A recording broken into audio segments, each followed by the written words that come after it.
Paige found the price sign before she found the light switch. $1, she said, standing in the dim front aisle with Evelyn Bell's funeral program still tucked under her arm. For every book? Uncle Ron leaned around a leaning tower of paperbacks. Maybe there's a rare one in here, first edition of the Bible or something.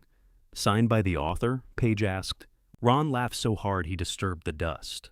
Mara stayed near the locked door, one hand around the brass key her grandmother had worn on a blue cord. 20 minutes earlier, in a quiet office that smelled like lemon furniture polish, she had learned that Bell Street Books was hers. Now, her family wandered through it as if Evelyn had left Mara the contents of a stranger's garage. Paige picked up a roll of quarters beside the register. Well, congratulations, you're already halfway to your first dollar. Even Denise smiled at that. Mara's mother covered it quickly by inspecting a shelf, but Mara had seen. What she could not understand was why Evelyn had chosen this for her. Either her grandmother had trusted her with the only place she truly loved, or she had looked at Mara's stalled life and decided a room full of unwanted books was a suitable match. Mara did not know which answer hurt worse. The shop's fluorescent lights took their time coming on, blinking in uneven strips from front to back. Under them, Bell Street Books looked narrower and shabbier than it had when Evelyn was alive. There were water stains in one ceiling corner, a radiator with a rust-colored streak down its side, and handwritten shelf labels taped up in Evelyn's stiff block printing. Mystery, romance, history, things Ron would call communist. Ron discovered that one himself. Your grandmother thought she was funny. She was funny, Mara said. No one answered. The store smelled the way it always had, old paper, lemon tea, dust warmed by radiators. The scent reached straight through Mara's black funeral dress and pressed on something tender beneath her ribs. She could see Evelyn behind the counter with a pencil tucked into her silver hair, telling a customer that nobody needed 6 copies of the Thornbirds, but admiring the commitment. Paige came up beside Mara and lowered her voice. Did you know she was doing this? No. You never talked about it? Not the will. But you were with her every day. There it was, placed delicately between them. Paige did not accuse Mara of trying to influence Evelyn. She only made sure the possibility had somewhere to sit. Mara looked at her sister. Paige was 32, composed even after crying, her dark hair twisted into a clip that matched her shoes. She had inherited Evelyn's brick house on Hawthorne Street, including the sunroom, the blue dishes, and the yard Evelyn had spent 30 years bullying into bloom. Paige had already called the house a wonderful responsibility twice. If I'd talked her into giving me something, Mara said, don't you think I would have picked the house? Paige's face tightened. I didn't mean it like that. You usually don't. Denise appeared before the silence could sharpen. She was carrying 2 mugs from the reading circle table in the rear of the store. One said, "Banned books make good neighbors." The other said, "Please leave by 9. Are these worth anything?" she asked. $1, apparently, Ron called. Denise set them down. Her eyes moved over Mara's dress, her tired face, the key. At least there's the apartment upstairs. Paige glanced toward the narrow door behind the register. If it's habitable. It's somewhere to land, Denise said. She said it kindly, which made it worse. For 4 years, Mara had lived in the back bedroom of Evelyn's house. She had moved in temporarily after Evelyn fell in the garden and stayed when temporary began growing pill organizers, follow-up appointments, and a shower chair. At first, Mara kept her receptionist job at a downtown insurance office. Then Evelyn started waking confused before dawn, and Mara's lateness accumulated in polite emails until the company let her go with a 2-week check and a brochure about resilience. Denise had offered advice. Paige had offered an online calendar where everyone could volunteer. Mara had still been the only one there at 3 in the morning when Evelyn's breathing changed. Now the room grew loud with relatives deciding what ought to happen next. Ron believed the store inventory could be sold as a lot. Paige knew someone who ran estate sales. Denise thought they should get the building assessed before Mara made any emotional decisions. Cousin Tina, who had received 2 pieces of Evelyn's jewelry and a mahogany sideboard, took photographs of the shelves while carefully avoiding their dust. Mara listened until Ron said, "Frankly, Ev should have closed this place years ago." "She tried once," Mara said. That stopped them. They all looked at her. Mara remembered the afternoon clearly. Evelyn had been in bed after a bad reaction to a new medication. Rain ticked against the window, and a paperback lay face down on her blanket. "I ought to shut the shop," Evelyn had said. Mara, sorting tablets into the next week's compartments, had replied, "Then shut it." Evelyn had looked almost offended. "You're supposed to argue." "I've been arguing with the pharmacy for 40 minutes. I'm out." After a moment, Evelyn laughed. Then she said, "The Tuesday people would break in." Mara had assumed she meant it as a joke. "She tried?" Denise asked now. "Talked about it, and she didn't." Ron spread his hands as though the outcome proved poor judgment. "Well, there you go." The family left in stages. Tina had a long drive. Ron needed to check whether the investment account required any signatures. Paige wanted to stop by the house before dark, although she asked Mara not to come yet, because she needed one quiet hour to absorb everything. Denise lingered at the door. "You don't have to prove anything," she told Mara. "I just got the key. I know how you get." Mara almost smiled. "How do I get?" "You take on things that are too much, and then you act hurt when nobody stops you." Outside, Paige beeped the horn. Denise touched Mara's elbow. "Your grandmother loved you. Whatever this is, don't confuse it with a test." Then she left Mara alone in the shop. The quiet that followed was not really quiet. A pipe clicked inside the wall. The old drink cooler hummed near the register, although it contained nothing but 3 cans of ginger ale and a bottle of mustard. Somewhere upstairs, water dripped with the slow confidence of water that had been dripping for years. Mara locked the door and counted the cash in the register. $38.17. She counted again because the number seemed rude. Under the tray, she found 2 peppermints, a button, and Evelyn's note reminding herself to call Bernice about the Hammett disagreement. Below the counter were stacks of ledgers bound with rubber bands. Mara opened the newest one. The entries were handwritten, but they were not proper accounts. Some lines showed dates, names, and dollar amounts. Others said things like Leon, 4 Westerns, pay Friday, or Odessa took large print, brought soup. One entire page had been used to rank 6 movie adaptations of Pride and Prejudice, with angry comments in 3 different inks. Mara flipped toward the back, searching for totals. There were no totals. She checked the desk drawers and found bills instead. Electricity, water, property insurance, a notice about overdue taxes, an estimate for roof repairs with a figure large enough to make her sit down on Evelyn's stool. The stool shifted under her. Mara caught the counter. "Great," she said aloud. "Even the furniture wants out." A soft knock came at the glass door. A man in a brown work jacket stood outside, pointing at the closed sign. Mara shook her head and mouthed, "Funeral." His expression changed. He removed his cap and pressed it to his chest. Then he touched 2 fingers to the glass before walking away. Mara did not recognize him. That unsettled her more than if he had been rude. By 6, she had carried both suitcases upstairs. The apartment consisted of 1 bedroom, a bathroom with a pink sink, and a living room crowded with cartons Evelyn had never unpacked. The kitchen faucet squealed when turned. The refrigerator held baking soda, pickles, and a plastic container of something that had once possessed edges. Mara threw it away, then took it back out of the trash because Evelyn had written "good chili" on the lid. She stood holding the container until the absurdity of it broke her. A laugh came out first, short and ugly. The crying followed. She sat on the kitchen floor in her funeral dress with the chili beside her and cried for the woman she had washed and fed, and sometimes resented. She cried because Evelyn had died after Mara promised she would not leave the room, and Mara had left for 7 minutes to argue with a vending machine. She cried because Paige had the house, Ron had the account, and Mara had $38, overdue taxes, and a building full of people's discarded stories. When she finished, she wiped her face with a dish towel and returned the chili to the refrigerator. She could throw it away tomorrow. The next morning, Mara went to Hawthorne Street for her belongings. Paige had opened all the curtains and tied a silk scarf over her hair. "I'm making an inventory," she explained. Blue painter's tape marked objects throughout the house.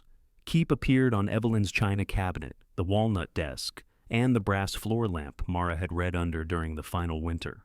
A row of cardboard boxes waited beside the stairs. "I packed your clothes," Paige said. "I thought that would help." "You went through my room? It isn't your room now." Paige's regret arrived immediately, but the sentence had already found its mark. Mara opened the first box. Her sweaters lay on top of Evelyn's heating pad and a half-used package of cotton pads. You mixed my things with medical supplies. I didn't know what belonged to who. I did. Well, you weren't here. You asked me not to be. Paige pulled the scarf from her hair. Can we please not turn every practical conversation into a trial? Mara looked past her into the dining room, where the silver serving bowl had already been polished. You mean a test? What? Nothing. She carried the boxes out one at a time. Paige helped with the last two, and neither of them mentioned that Mara's entire life fit into the back seat of her 12-year-old car. For the next week, Mara cleaned the apartment and tried to understand the store. She found a folder of receipts, 3 different sets of keys, and a calendar on which every Tuesday had been marked with a red circle. Customers came despite the close sign. Some knocked, others peered through the glass with their hands cupped around their faces. Mara let a few of them in. They spoke about Evelyn in the present tense and paid in crumpled bills. One woman bought 9 romances and apologized for not having exact change. A retired mechanic asked whether Mara planned to keep the western shelf in the same place.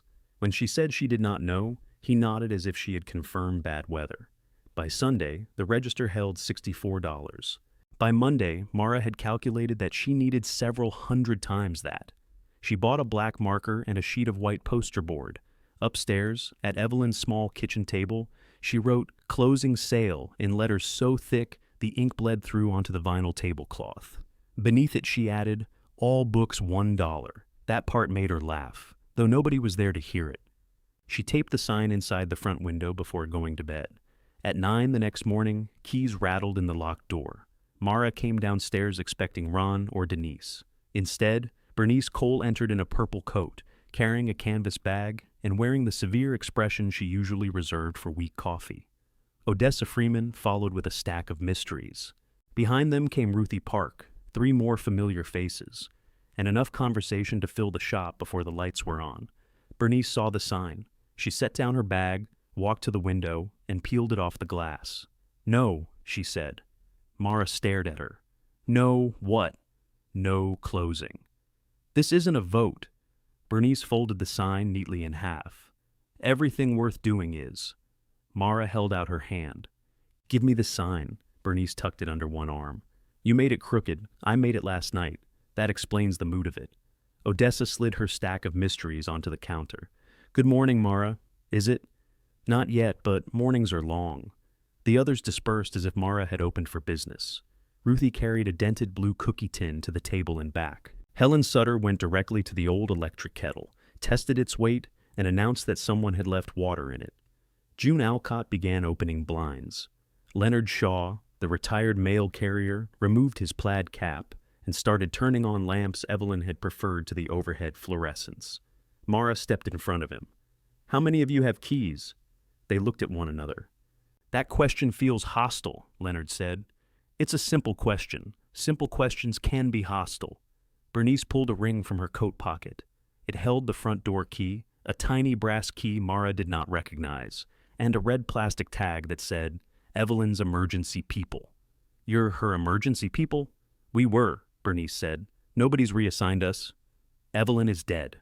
The sentence struck the room flat. June stopped with one blind halfway raised. Ruthie's hands rested on the cookie tin. Leonard turned the lamp off again. Mara wished she could pull the words back, not because they were untrue, but because they had sounded like an accusation. Odessa broke the silence. "Yes, honey. We were at the funeral. I know that. You didn't look like you knew much of anything." Bernice placed the folded sign on the counter. "We meet Tuesdays at 9. Evelyn promised us this room for as long as we wanted it. That promise came with an electric bill. We paid for our own tea. That's not the expensive part." Ruthie lifted the cookie tin slightly. Coins shifted inside. "We have $14.80. 85, Leonard corrected. "I put in a nickel last week." "You took out a peppermint. That was hospitality." Mara pressed her fingertips to her forehead. "I'm not trying to be cruel. I can't afford to keep the store open so 6 people can argue about books once a week." 7, June said. The others looked toward Evelyn's empty chair at the end of the table. June cleared her throat. "Habit." Mara followed their eyes. The chair was oak, heavier than the mismatched folding chairs around it. A pale green cardigan hung over the back. She had seen Evelyn wear it during the last year, usually when she insisted the house was cold, while the thermostat said 78. Take the sweater down, Bernice told Leonard softly. He did. He folded it once, badly, and set it on a side table. Mara looked away. I have overdue taxes. The roof estimate is almost $19,000. The register had $38 in it, and the ledgers are useless. They aren't useless, Odessa said. One page is an argument about Colin Firth. That argument has not been settled. Bernice unbuttoned her coat. How long? How long? What? Until you close. Mara glanced at the window. The sign was gone, but a clean rectangle remained in the dust where it had hung. 30 days. All right, Bernice said. Mara had expected resistance. The calm agreement made her suspicious. All right. We heard you. That's different from believing me. Most things are. Bernice hung her purple coat beside Evelyn's cardigan. The meeting began. They did not ask Mara's permission. Leonard pulled the chairs into a loose circle. Ruthie poured tea into mugs that did not match. Helen passed around butter cookies from a sleeve she had opened with her teeth, ignoring June's offer of scissors. Their book was a novel Mara had seen face down beside Evelyn's bed, the one about an English butler who mistook emotional restraint for dignity until most of his life was behind him. Bernice thought the man was a coward. Helen thought he had done the best he could with the equipment available. Leonard said everyone in the book needed a decent union. June had not finished it because she disliked stories where people suffered primarily from refusing to say one clear sentence. Then you must hate real life, Odessa said. Mara sat behind the counter with the ledgers open, trying not to listen. She learned that Evelyn had sided with Helen at their previous meeting. She had argued that people could build entire lives around a bad understanding of what goodness required. Bernice repeated Evelyn's point in a sharp imitation that made everyone laugh, including Mara, before she could stop herself.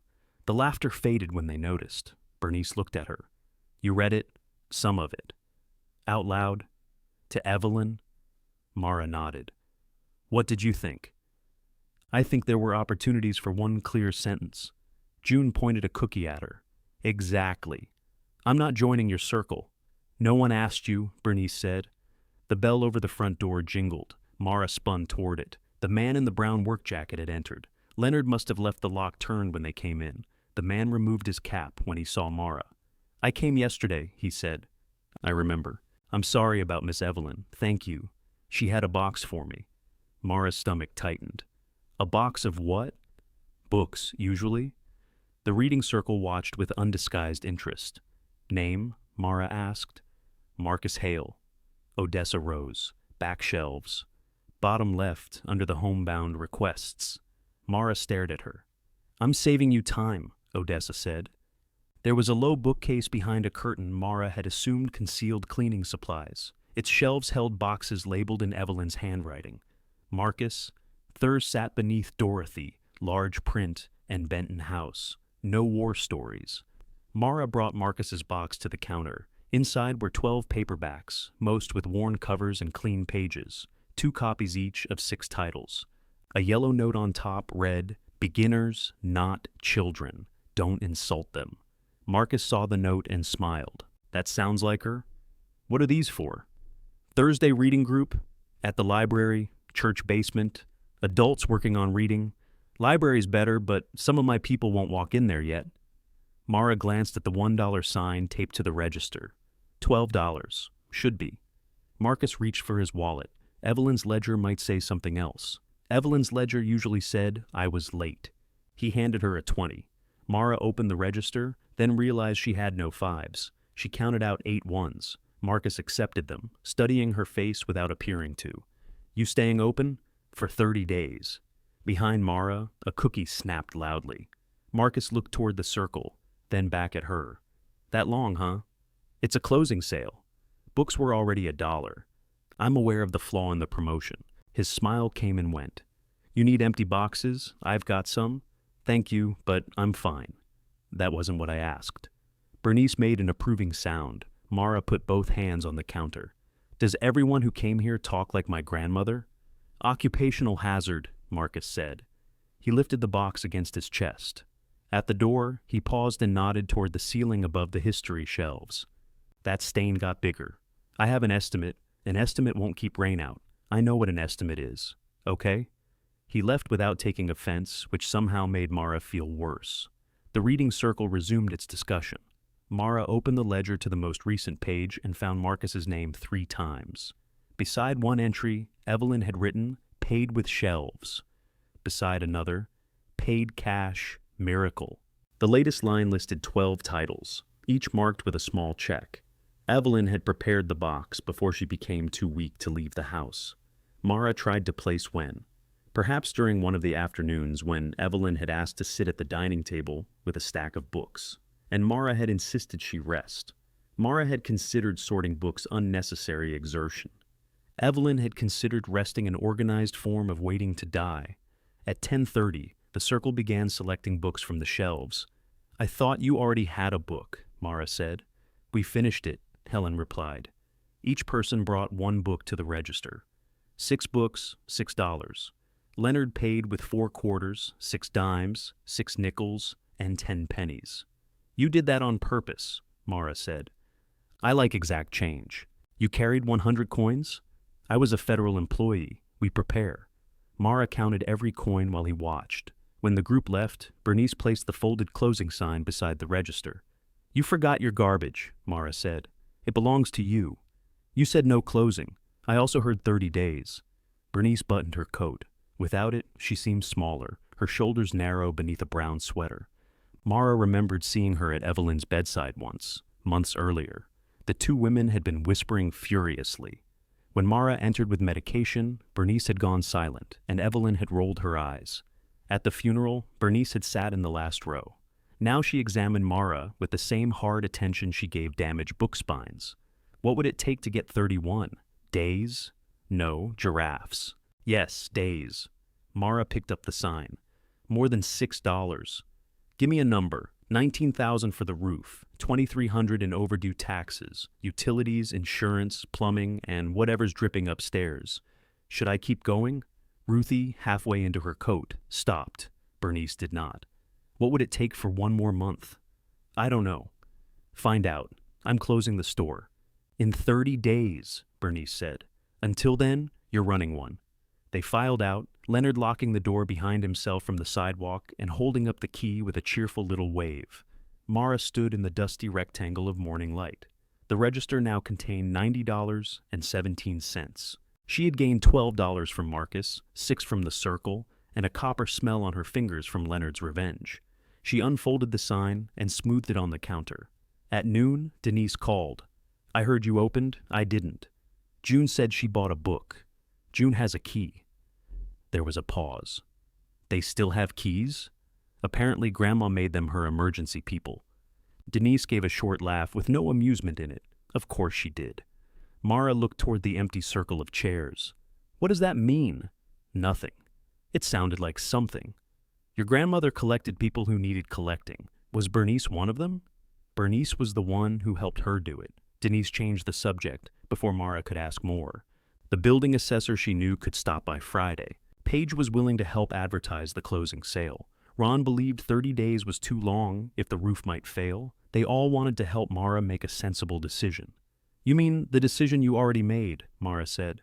"No, I mean a decision that doesn't leave you living above a condemned bookstore. It isn't condemned. It was a figure of speech. Those usually reveal what people are hoping." Denise went quiet. "You sound like her?" The words were not offered as praise. After the call, Mara returned the sign to the window. She placed it straighter this time. Then she went to the back shelf and opened the box marked Dorothy, large print. It contained 5 novels and a note with an address. Mara told herself she was checking whether Evelyn had mixed store property with customer deliveries. She found 2 more request boxes, then a paper grocery bag labeled Mrs. Lee, Porch, Knock Loud. By 3, she had made a list of 17 books promised to people whose names she did not know.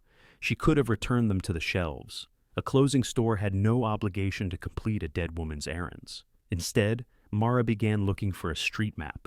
The street map was 9 years old and had a coffee ring over the north side of town. Mara spread it across the reading circle table and matched the addresses from Evelyn's notes to streets printed in type small enough to feel punitive. 3 were within walking distance. 4 others curved toward the river, where roads had been renamed after a flood control project. Mrs. Lee's address appeared to be either a duplex or a municipal pumping station. Mara searched the desk for a newer map and found a bag of rubber bands, a dead calculator, and 27 expired coupons for cat food. Evelyn had never owned a cat. She took the nearest 3 boxes. The first belonged to Dorothy Alvarez, who lived on the ground floor of a senior apartment building 6 blocks away. Mara pressed the buzzer and introduced herself through a speaker that turned every consonant into static. The lock clicked. Dorothy opened her door before Mara reached it. She was a small woman in a red housecoat with a silver braid hanging over one shoulder. "You're late," she said. "I didn't know I was coming. That's a poor excuse for most things." Mara handed her the box marked Dorothy, large print. Dorothy looked past her into the hallway. "Where's Evelyn?" Mara's grip remained on the box for 1 second too long.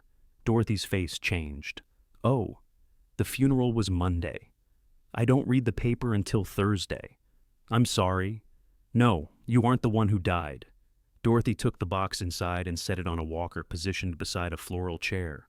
Mara waited for something more, but the woman only ran her fingertips across the top book.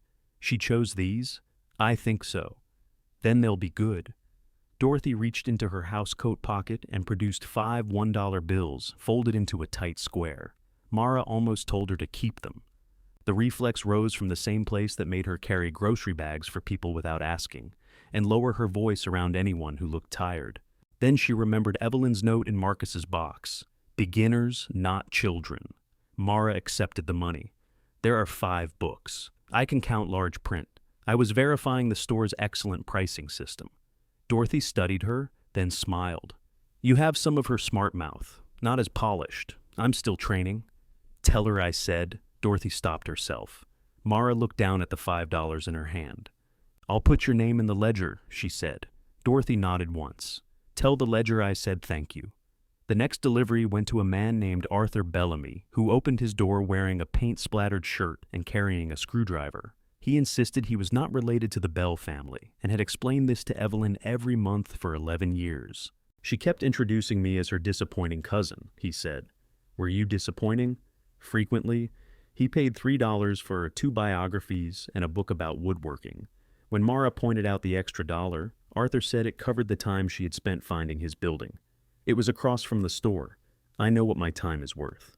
He closed the door before she could return it. The third address belonged to Mrs. Lee. The old map sent Mara to a vacant lot, then to the pumping station, then onto a one-way street facing the wrong direction. She used half a tank of gas and 3 increasingly personal conversations with her phone before finding Lee's Garden, a narrow restaurant with its chairs turned upside down on the tables. A woman in a gray cardigan unlocked the door. "We're closed until 4. I'm looking for Mrs. Lee. You found her." Mara held up the grocery bag labeled with Evelyn's note. "Books." Mrs. Lee's expression softened. "You must be the granddaughter, one of them. The one who stayed." Mara did not know how to answer that, so she gave her the bag. Mrs. Lee removed 4 mysteries and a gardening memoir. Beneath them sat a romance novel with a muscular man on the cover whose shirt had met a violent end. "That is not mine," Mrs. Lee said. "I won't tell anyone. It's for my sister." "Of course. My sister is 73 and has terrible taste." "Does she live nearby?" "She lives in Phoenix, which shows poor judgment." Mrs. Lee carried the books behind the counter and returned with $6 and a white paper container. "What's this?" "Soup." "I can't take soup." "Why?" "I don't know. Strong argument. I'm delivering books. I'm not collecting food." Evelyn collected food. "I found mustard in the refrigerator. That wasn't from me." Mara accepted the container. It was warm through the paper. Mrs. Lee glanced toward the bag. "Are you keeping the store?" "I'm closing at the end of the month."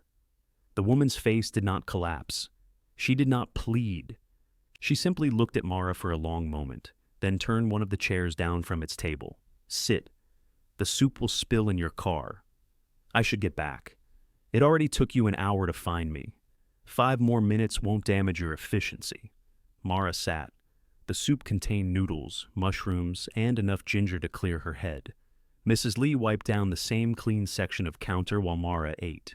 "Your grandmother came every Wednesday," she said. "Not for delivery. She sat there, complained about my tea, and took books back to the store. She complained about free tea. She paid $1. Mara smiled despite herself. Last winter she stopped coming, Mrs. Lee continued. I sent soup. She sent notes about the mysteries. Some people think exchange must be equal to be fair. Evelyn did not. Mara set down the spoon. She owed money on the building. Most buildings don't accept soup. That's my problem, yes. The simple agreement was a relief. No reassurance, no speech about legacy. Just the problem, sitting between them with the empty bowl. When Mara returned to Bell Street Books, Odessa was waiting on the sidewalk with her arms crossed. You started at Dorothy's, she said. How do you know? Dorothy called Ruthie. Ruthie called me. Why? To say the books arrived. That required 2 calls? Dorothy also wanted to report that you look thin. Mara unlocked the door. I got lost finding Mrs. Lee. You started in the wrong direction. I started with the nearest address. Evelyn started farthest out and worked back. Saved gas. She could have written that down. She did. Odessa reached past Mara and flipped over the old street map. On the reverse, Evelyn had drawn a delivery route in blue ink, complete with arrows and notes about parking. Mara stared at it. The coffee ring was a clue? She asked. No, that was coffee. Odessa followed her inside and lifted the empty delivery boxes from Mara's arms. How many are left? 14 books, 8 addresses, 7. Mrs. Donnelly takes 2 boxes. You know all of them? I know what they read. Knowing people is more invasive. Mara set the $6 from Mrs. Lee beside the other payments. I can finish tomorrow. I have a car. So do I. You have a car that sounds like cutlery in a dryer. It's a classic sound. Odessa leaned against the counter. In daylight, Mara could see how carefully she had applied her orange lipstick. Her white hair was pressed into waves, and her coat carried the faint smell of face powder and tobacco. She probably believed no one noticed. Evelyn let me do the delivery route after she got sick, she said. Then she took it back. Why? She said, I talked too long. Did you? Obviously. Mara opened the ledger and wrote Dorothy's name. 5 books, $5. Her handwriting looked thin beside Evelyn's. Why did she give you a key, she asked. Odessa shrugged. Same reason she gave everybody keys. She liked being needed without admitting she needed anyone. That's not a reason, it was hers. The bell sounded again before Mara could ask more. Paige entered holding her phone upright. Don't move, she said. Mara moved immediately. Why are you filming? I'm helping. Those words keep arriving together. Paige panned across the shelves. I posted about the closing sale. People are already sharing it. Take it down. Why? Because I didn't ask you to advertise my failure. It isn't your failure. You inherited it 4 days ago. Then why does your post say, help Mara save what can be saved? Paige lowered the phone. That's normal language. It sounds like I'm standing in floodwater. Odessa picked up a box and carried it toward the back. She did not go far enough to stop listening. Paige exhaled. Mom said you need money coming in. Every book is already $1. Then sell other things. Like what? Paige's gaze moved to the oak chair at the reading circle table. That chair belongs at the house. No, it was Grandma's. So is the store. The house is where family things should be. Mara looked at Evelyn's green cardigan folded on the side table. People sat in that chair every week. Grandma sat in it, and she left it here. Paige's lips parted. For a moment she looked less angry than startled, as if Mara had spoken in a language she did not know Mara understood. I'm not stealing your chair, she said. You were measuring the room with your eyes. I was thinking, try it without the camera. Paige slipped the phone into her purse. The assessor is coming Friday at 10, Mom told me. You should listen to him. I'll listen. And if the building is worth something, you should consider selling before it gets worse. Odessa reappeared. The building gets worse every winter. It's traditional. Paige turned. This is a family conversation. Then have it somewhere your family owns. Mara closed her eyes. Paige stared at Odessa, then at Mara. You're letting strangers speak to me like that? Odessa is not a stranger. The answer came too quickly. It surprised all 3 of them. Mara barely knew Odessa. She knew her reading preferences, her lipstick, her delivery route, and the smell she carried in her coat. Apparently that was enough to place her on one side of a line. Paige's face hardened. Fine. Call me after Friday. She left without filming the rest of the store. Odessa waited until the door closed. That was rude of me. Yes, I can be worse if needed. I believe you. By late afternoon, 8 people had come because of Paige's post. They bought 21 books, 2 mugs, and a brass reading lamp Mara had not realized was for sale until a man offered $15. She accepted, then spent 10 minutes worrying it had been valuable. At closing, the register held $138.17. Mara wrote the total on a pad and subtracted the day's electricity estimate, the gas she had used, and the groceries she needed upstairs. The remaining number was small enough to mock her. Odessa had left the delivery route on the counter. Beside it, in orange ink, she had written, "Pick me up at 9." "I'll show you where Donnelly hides her key." Mara turned the paper over. Then she turned it back. In the ledger, beneath Mrs. Lee's payment, she added soup.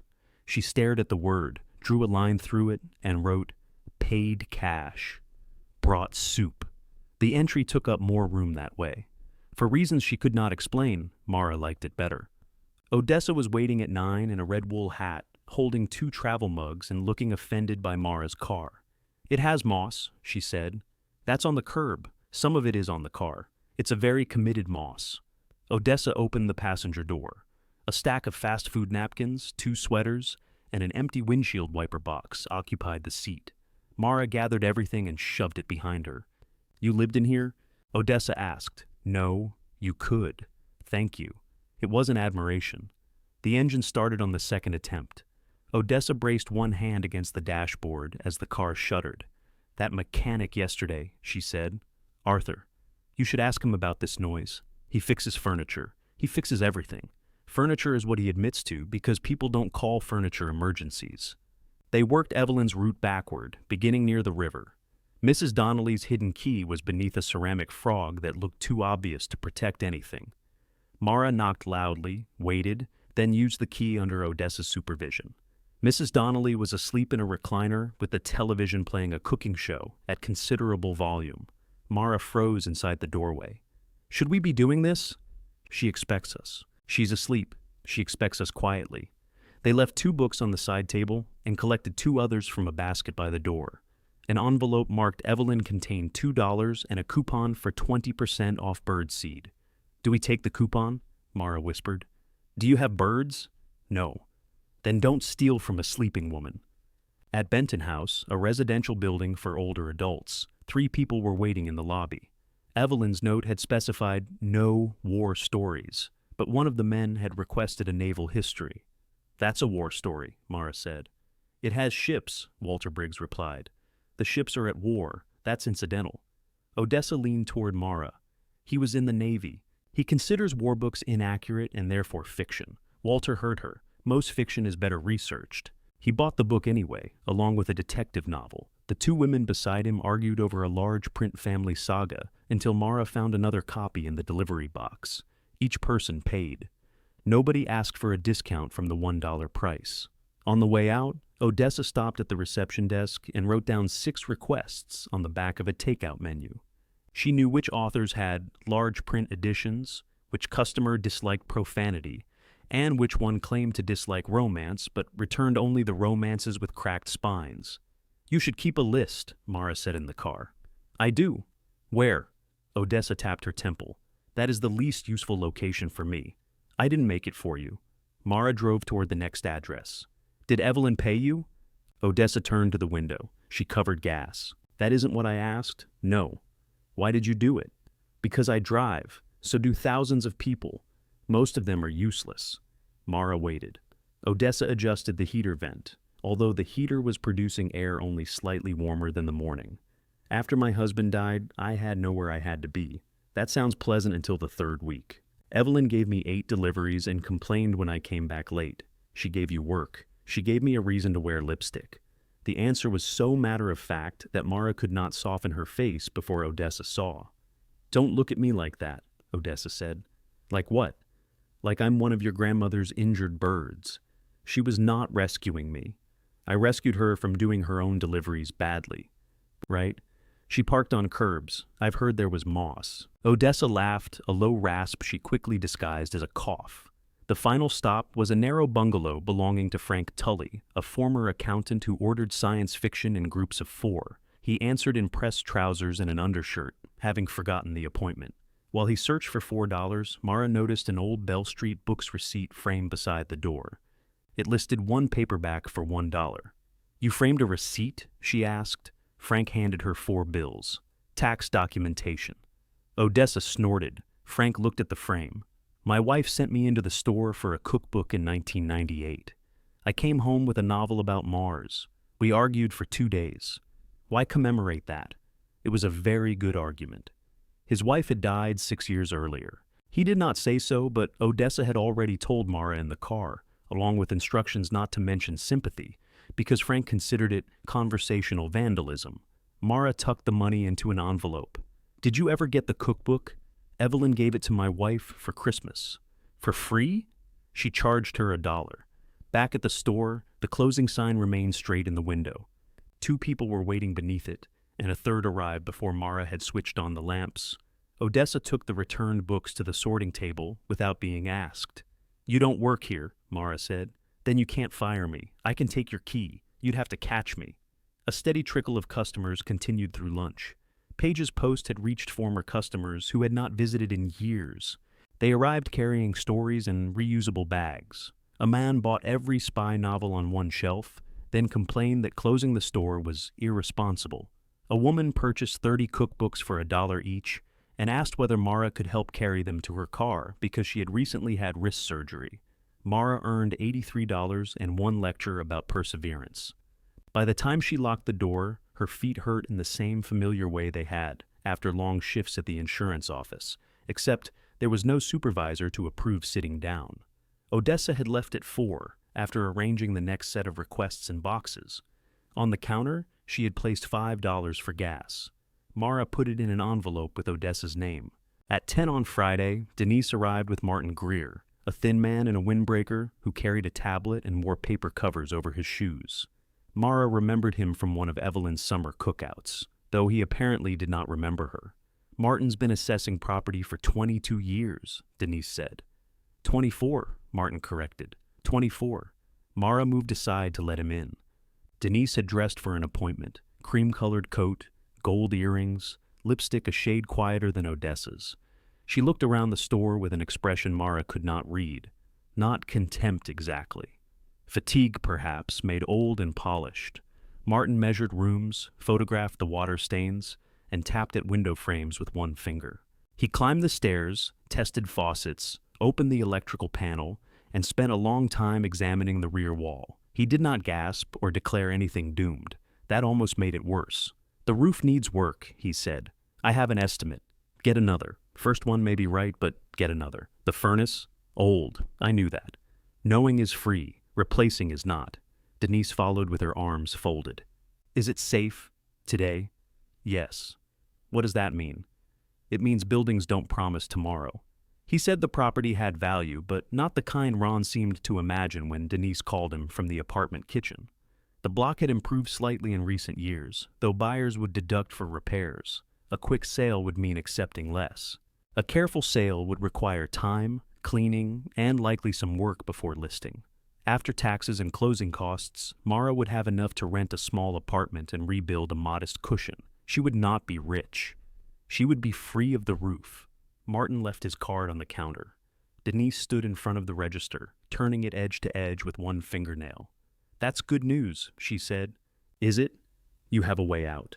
I've been here 5 days, and you're already delivering books to strangers.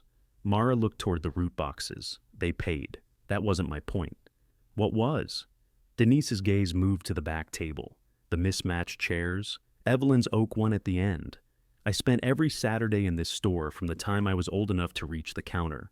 Mara had never heard this. You worked here? I dusted, sorted donations, cleaned the restroom. Your grandmother paid me 50 cents an hour, then charged me $1 if I wanted a book. That sounds like her. It wasn't charming at the time. No. She had endless patience for people who wandered in. She would listen to somebody describe a divorce for an hour, then come home and tell me she was too tired to talk. Denise pulled a crooked stack of bookmarks into alignment. Everyone thought she was generous. Sometimes generosity is just choosing who gets your best parts. Mara leaned against the counter. She wanted to defend Evelyn. The defense was ready. Denise had rarely visited during the final year, had always found reasons to leave before dinner, had used family group messages as a substitute for presents. But Mara had seen Evelyn do it. She had watched her summon brightness for a visiting customer, then turn irritable the moment the door shut. Love did not erase the cost of receiving someone's worst hours. She wasn't easy, Mara said. Denise looked at her, surprised. No, she said. She wasn't. For one fragile moment, they stood on the same side of the truth. Then Denise touched Martin's card. Sell before this place takes what you have left. Mara's shoulders stiffened. There it is. What? You don't get to tell me she was complicated and use it as a reason to make my decision. I'm trying to keep you from making hers. I don't even know what mine is yet. You put up a closing sign. That was before 6 people broke in. Denise almost smiled. It vanished quickly. Bernice has always been very good at turning intrusion into a principle. What happened between you and her? Nothing happened. Then why do you say her name like it damaged your teeth? Denise picked up her purse. Ask Bernice. Maybe I will. Fine. Her mother left Martin's card and took the fragile moment with her. Rain began after lunch, light at first, tracing narrow lines down the front glass. Mara checked the history ceiling stain twice. It remained dry. At 3, Marcus returned carrying flattened cardboard boxes and a roll of plastic sheeting. I said I didn't need boxes, Mara told him. You also said you had an estimate. That conversation wasn't an invitation. No. He leaned the cardboard against the counter. Weather report was. The rain struck harder overhead. A dark point appeared in the history ceiling stain. Mara and Marcus watched it swell into a drop. It fell onto the biography of a president no one had bought in 12 years. Marcus took off his jacket. Where do you want the books? Mara looked at the closing sign, the request boxes, and the shelves beneath the spreading stain. Anywhere dry, she said. Marcus moved faster than the leak.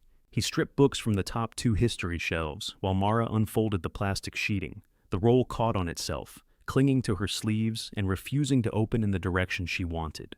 Other end, Marcus said. I know. You're fighting the middle. I'm establishing dominance. The ceiling drop became a thin, steady thread. Mara spread the plastic over the remaining shelves, then placed the wastebasket beneath it. Water struck the metal bottom with a bright, maddening ping. Marcus stacked books into the cardboard boxes, alternating spines so they fit tightly. Anything valuable? They're all $1. That wasn't the question. I don't know. A soft crack came from above them. They both looked up. The stained plaster sagged along one edge. Marcus caught Mara by the elbow and pulled her backward just before a wet piece of ceiling slapped onto the floor. Brown water followed, pouring through the opening hard enough to splash their shoes. Mara ran behind the counter and grabbed the roof estimate. The company's emergency number led to a recorded menu, then a man who sounded as if he were standing inside the same storm. No one can tarp it while there's lightning, he said. There wasn't lightning when I called. Thunder rolled overhead. The man paused. There is now. I have water coming through the ceiling. Put something under it. I had something under it. The ceiling fell into it. He promised to put her first on the morning list. Mara hung up and found Marcus dragging the reading circle table across the floor. What are you doing? Making room. For what? Water doesn't usually respect one spot. As if invited to demonstrate, a drop struck a romance novel near the rear wall. Mara swore. See? Marcus said. Disrespectful. The second leak spread faster. Water ran along a ceiling seam and separated into 3 points above the romance shelves. They moved the books in armfuls, sliding on paperbacks dropped underfoot. Mara emptied plastic storage bins from upstairs, dumping old curtains and extension cords onto her bed. Marcus found 2 mop buckets in the restroom and a soup pot in the apartment kitchen. Not that one, Mara said when she saw it. Why? It was my grandmother's. It's a pot. It was her good pot. He examined the dented aluminum rim. What made it good? She said it was. That'll do it. He put it beneath the smallest leak. The bell over the door rang at 4:20. Odessa entered carrying towels, followed by Leonard with 2 empty mail tubs. Mara stared at them. How did you know? I called, Marcus said. You called Odessa? I called Bernice. She called everyone. Odessa took off her coat. Bernice's neighbor blocked her driveway, so she's threatening him with a shovel. She'll be here shortly. I don't need everyone. Leonard looked at the water falling through the ceiling. Is this the famous independence I've heard about? It's an active leak. I don't need 6 elderly people climbing ladders. Odessa handed her towels to Marcus. Good thing there are 7 of us. Ruthie and Helen arrived with trash bags and 2-box fans. June brought rubber gloves, a stack of newspapers, and a bottle of wine she claimed was for disinfecting morale. Bernice appeared last, damp-haired and furious, carrying a garden shovel. "Did you hit your neighbor?" Leonard asked. "I moved his trash cans." With the shovel, they were resistant. Nobody asked Mara where to begin. Marcus showed them the dry area near the front windows. Ruthie labeled boxes with a thick marker: dry, damp, and dead. Helen objected to the final category. "Books aren't dead because they're wet." "This one has mushrooms," Ruthie said. "It does not. It will." June opened the wine. The storm darkened the shop early. Water drummed on the roof and struck the buckets in 6 different rhythms. Every few minutes, one overflowed, or a new drip appeared. Mara ran between them, checking the plastic, moving boxes, wiping the floor. When water began crawling toward an electrical outlet, she remembered Martin opening the panel upstairs. She switched off the circuits to the rear half of the store. The romance section went dark. Leonard turned on a battery lantern. "Mood lighting?" "Nothing says romance like structural failure," June said. Mara carried another armful to the dry pile. A paperback slid from the middle and hit the floor. Bernice bent to pick it up. "Don't," Mara said. "Your knee." Bernice straightened slowly. "My knee belongs to me. I saw you limping at the funeral. You were inspecting people's walking. I noticed things. You assign them limitations. I'm trying to keep you from falling. I know exactly what you're trying to do." Something in Bernice's voice pulled Mara's attention away from the leak. Bernice lifted the fallen book and placed it in the damp box. "You did it to Evelyn, too." The others continued working, but the room's noise changed around them. Mara lowered her armful onto the table. "Did what?" Turned every choice into a safety question. "My grandmother couldn't walk to the bathroom by herself. Near the end. She fell twice. Near the end." Mara's skin felt hot despite her wet clothes. "You weren't there at night." "No." "You weren't the one she called when she couldn't breathe." "No." "You came for an hour, made her laugh, and left me to clean everything after." Bernice's mouth tightened. Water tapped into the good pot between them. "I told her not to climb the stairs," Mara continued. "She climbed them. I told her not to drive. She backed into a mailbox. I told her to rest because she was sick. And sometimes she wanted to be something besides sick. So I should have let her hurt herself. You should have let her be wrong occasionally. That sounds very wise when someone else handles the consequences." Bernice flinched, almost invisibly. Mara saw it and kept going. "You got the good parts. You got book arguments and tea. I got blood pressure readings and laundry she was embarrassed about. I kept her alive." Bernice's eyes sharpened. "She wasn't a project, Mara." The sentence entered cleanly, without volume. For a moment, Mara heard nothing but rain. Then a bucket overflowed near the back wall. Water spread beneath the table. Marcus stepped between them with a mop. "Need another container." Mara went upstairs. In the kitchen, she stood with both hands against the counter. The empty chili container remained in the refrigerator. The sight of it made her want to throw something. She had not treated Evelyn like a project. She had treated her like a person whose pills had to be taken with food, whose bathroom needed grab bars, whose lungs filled with fluid while everyone else discussed her personality. Mara had learned how to wash Evelyn's hair without soaking the bed. She had slept lightly enough to hear a change in breathing from down the hall. She had lied about being tired because Evelyn apologized whenever Mara yawned. People who arrived rested always believed tenderness was a matter of attitude. Mara opened a cupboard and took out 3 mixing bowls. When she returned downstairs, nobody looked at her. Bernice was on the floor separating wet books, her stiff knee extended to one side. Mara placed the bowls beneath 3 drips and continued working. At 6, Paige arrived with towels and black trash bags. "I heard from Mom," she said. Mara took the first bag. "How did Mom know?" June called her. June raised the wine bottle. "I call broadly in emergencies." The towels were from Evelyn's linen closet. Mara recognized the faded yellow bath sheet with a bleach mark near one corner. "Those belong to the house," she said. "They're towels. That chair was a chair yesterday." Paige's face showed that she understood the accusation. "Would you rather I take them back?" Mara looked at the water. "No." Paige removed her coat and shoes, rolled up her black trousers, and joined Ruthie near the romance shelves. She worked without complaining. She carried ruined books to the rear door, wiped mud from the floor, and used her phone to photograph the ceiling for the roofing company rather than for social media. When a box split open, she knelt beside Odessa and collected paperbacks one by one. Mara kept expecting her to leave. At 8, Paige checked the time. "I have to meet someone at the house." "Of course you do," Mara said. Paige stood, a wet towel in her hands. "I've been here 2 hours. I didn't say anything. You never have to." Mara regretted it, but apology felt impossible with Bernice 10 feet away and Denise's warnings still lodged in her head. Paige put the towel into a bucket. "The blue ones from the hall closet are better for absorbing. I'll bring them tomorrow. You don't have to." "I know." She slipped on her shoes and left. The rain weakened after 10. By midnight, the leaks had slowed to uneven drops.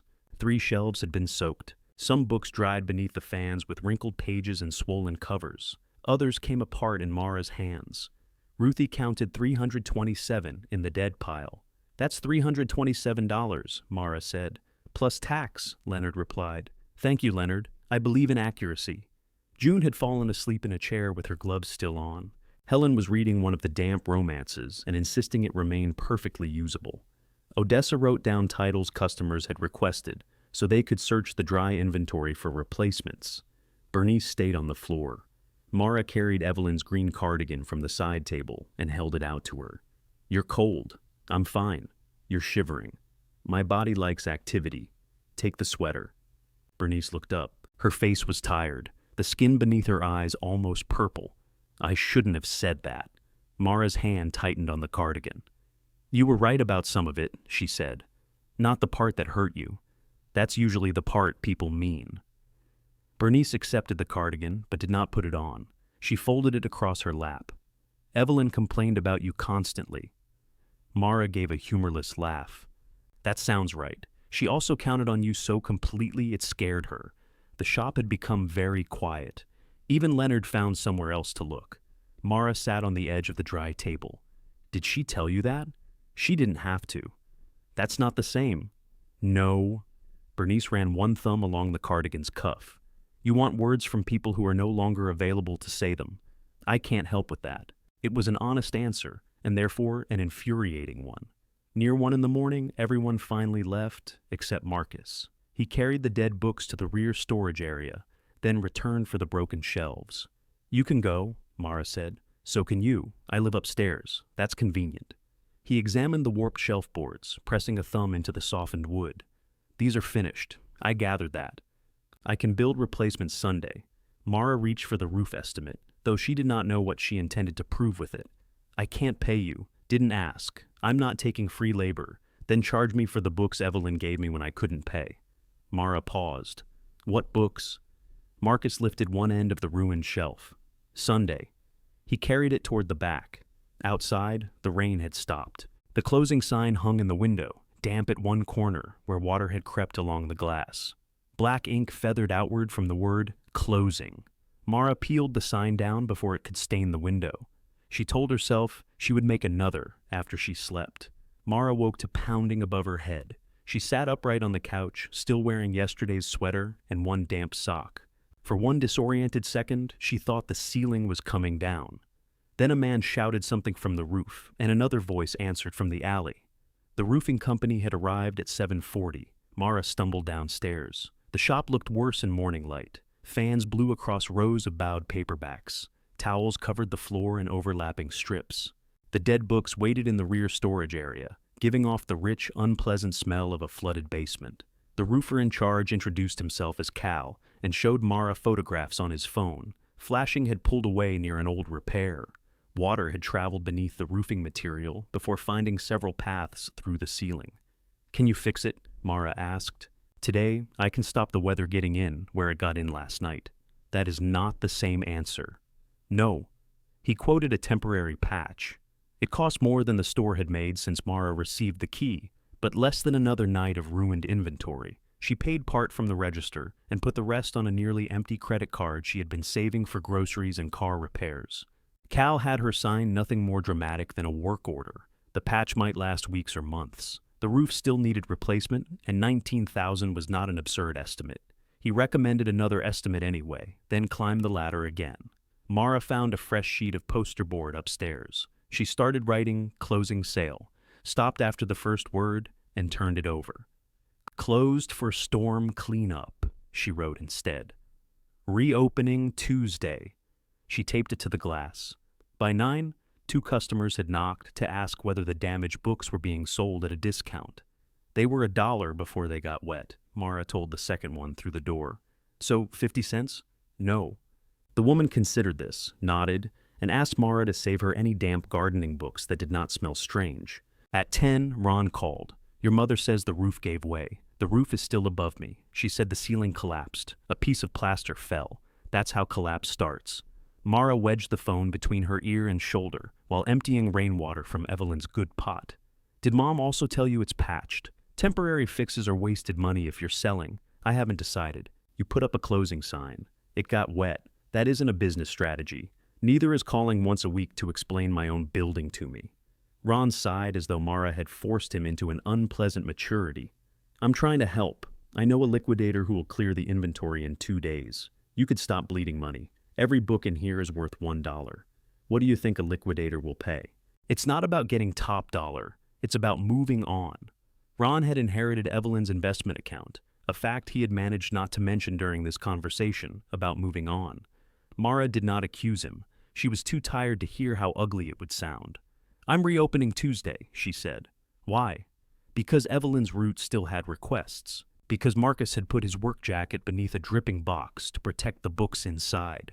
Because Dorothy Alvarez had folded $5 into a square rather than accept anything for free." Mara looked at the water-warped history shelves. "I have dry inventory," she said. Ron was silent for a beat.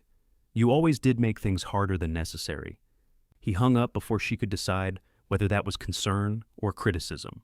The roofers finished before noon.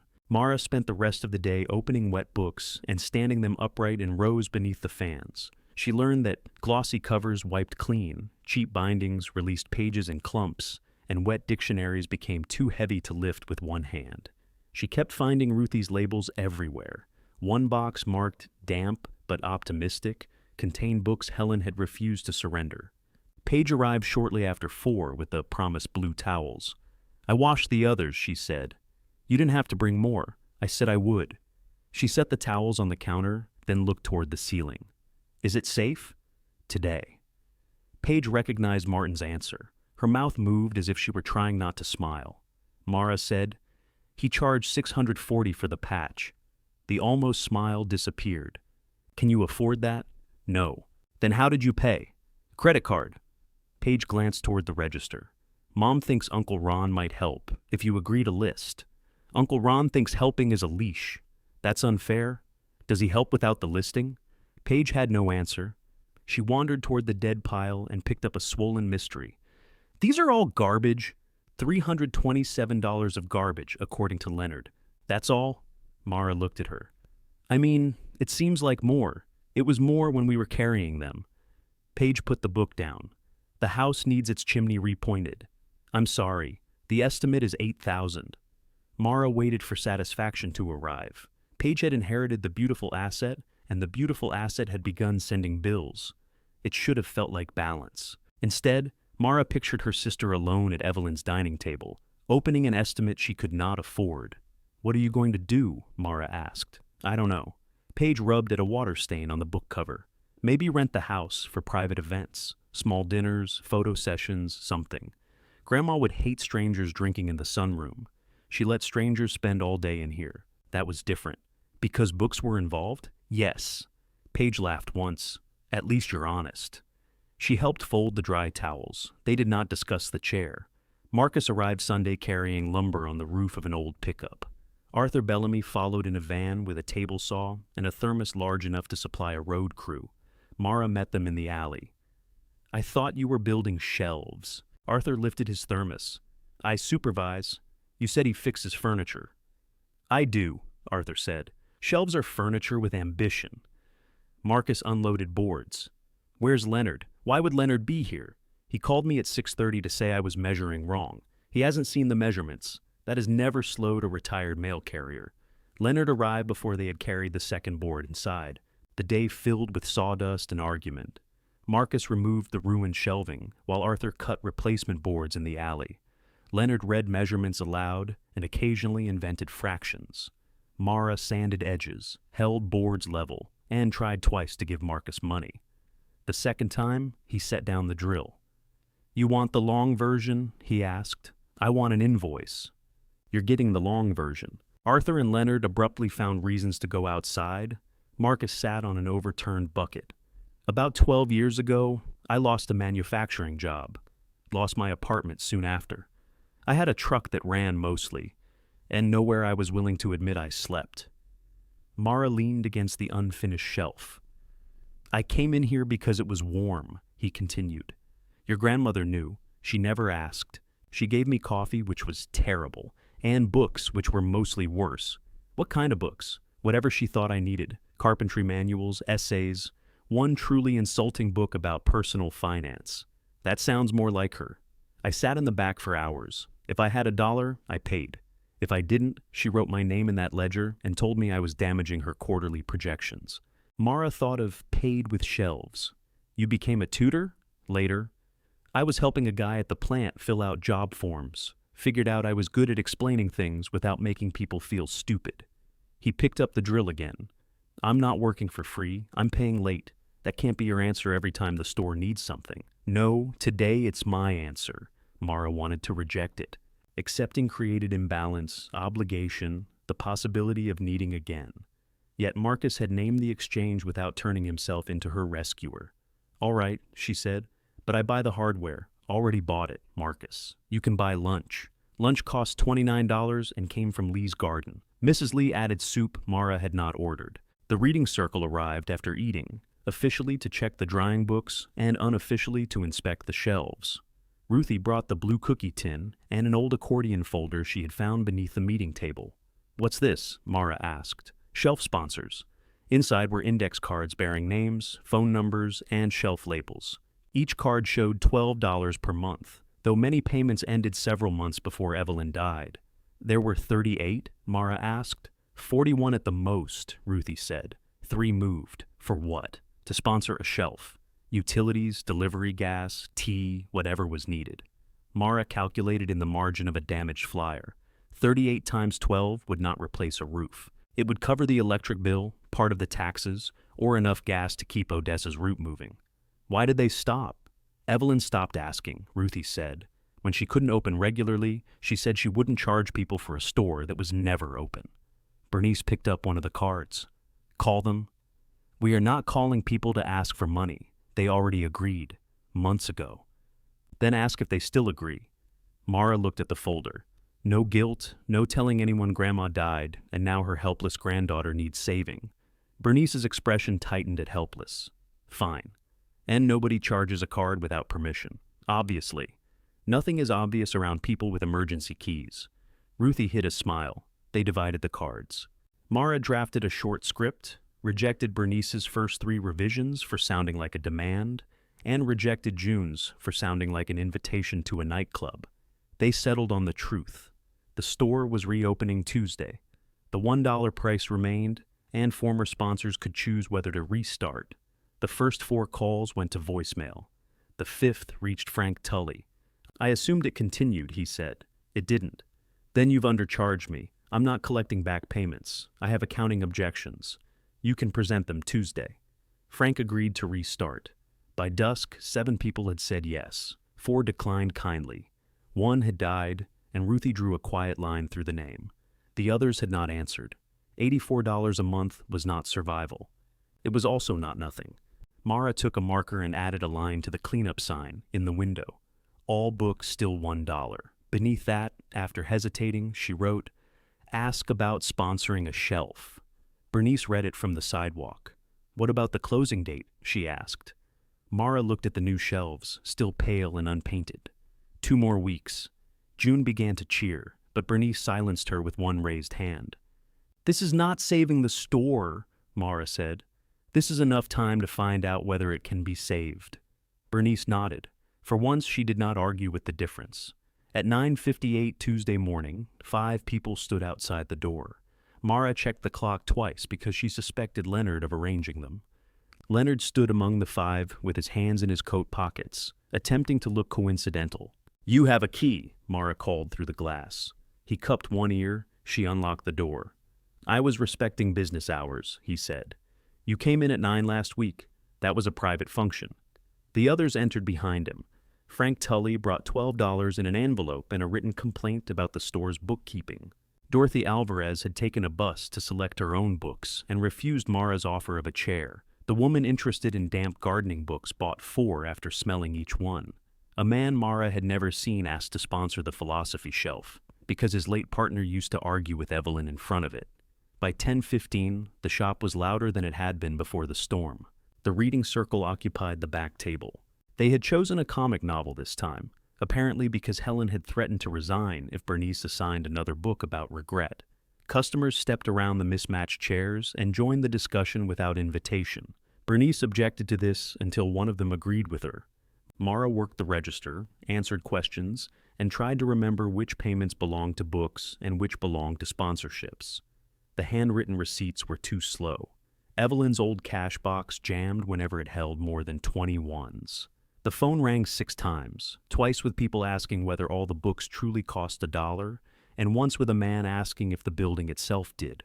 At noon, the register held $71. Mara ate a peanut butter sandwich behind the counter and calculated what remained after the patch, utilities, and the minimum credit card payment.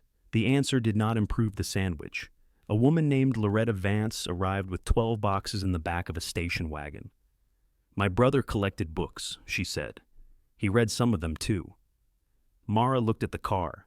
"Did you call first?" "I called Evelyn." "When?" "Last summer." Mara glanced through the window. The boxes filled the cargo area from floor to roof.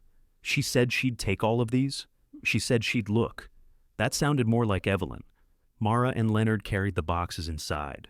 Loretta declined a receipt for the donation, but accepted 3 mysteries while she waited. The books were cleaner than most donations. There were art books, recent biographies, hardback novels, and several oversized photography collections that made the bottom of one box dangerous. Mara opened an art monograph with a glossy black cover. A bookstore price had been penciled on the first page, $65. Bernice appeared at her shoulder. "Good pictures?" "I don't know." "You're looking at them." "I'm looking at the price." "That's less interesting." Mara searched the title on her phone. Used copies sold online for $40 to $50. Another book in the box was listed for $38. A signed collection by a regional poet had recently sold for $26. She placed all 3 beneath the counter. Bernice watched. "What are you doing?" "Not selling these for $1. The conversation at the back table thinned. Bernice picked up the art book. The sign says, "All books." The sign was written before someone donated a book worth $50. It's worth what somebody will pay. Exactly. Evelyn would put it on the shelf. Evelyn owed property taxes. Bernice set the book down. The price was the point. The store staying open is also a point. You said all books stay $1. Most books will. That isn't what the sign says. Mara felt every person in the store pretending not to listen. Then I'll change the sign. The man sponsoring philosophy turned discreetly toward a row of encyclopedias. Bernice lowered her voice. People trusted Evelyn because she didn't pick through donations for the good things. People trusted Evelyn while she stopped paying bills. You've been here a week, and I know what electricity costs. Ruthie came up beside Bernice. How much would those books make? Maybe $100 total before shipping and fees. $100 is a lot of tea, Ruthie said. It isn't about tea, Bernice replied. No, Mara said. It's about the lights that let you see the book you're arguing over. Bernice returned to the table without another word. Mara changed the window sign. She crossed out all and wrote everyday books, still $1. The altered line looked defensive, which was accurate. For the rest of the afternoon, Bernice spoke to her only when purchasing a paperback. She placed $1 on the counter and waited for a receipt. You've never asked for one before, Mara said. Business is changing. Mara wrote the receipt. After closing, she spread the day's money across the reading circle table. Ruthie remained to help separate sponsorships. Odessa sorted requests. Marcus stopped by after his Thursday group and installed a final brace beneath the new history shelves.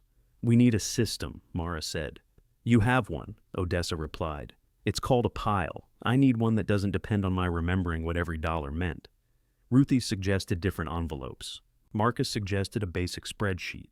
Odessa suggested letting Ruthie handle it, because Ruthie was the only person present who had not lost her glasses while wearing them. Mara found a sheet of poster board and wrote the store's monthly costs in black marker. Taxes, insurance, electricity, water, internet, delivery gas, estimated roof savings. The total filled nearly the entire width. "What's that?" Odessa asked. "Reality.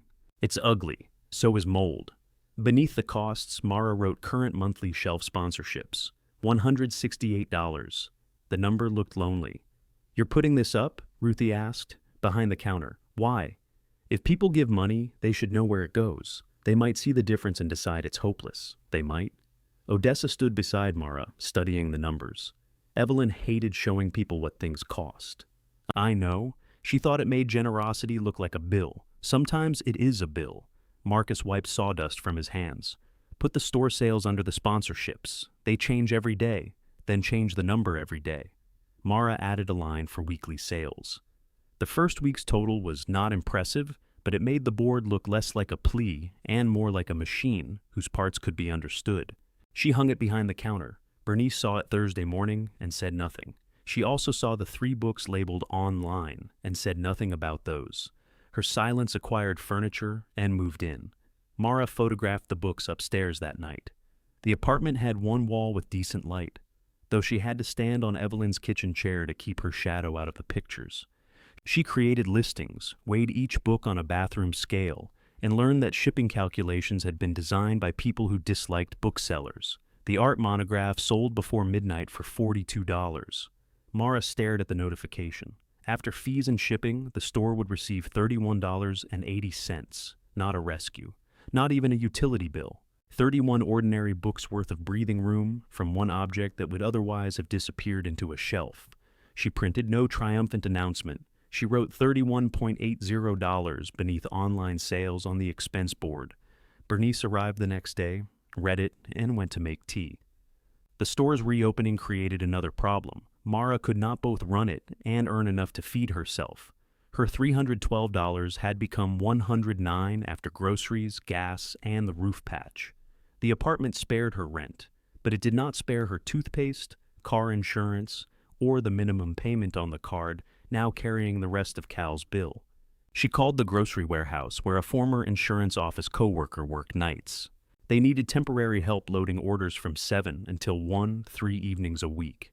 The pay was poor, the work heavy, and the hiring manager could start her Friday. Mara accepted before she could imagine sleeping. "You can't close early 3 nights, Bernice said when Mara posted revised hours. "I can if I own the store.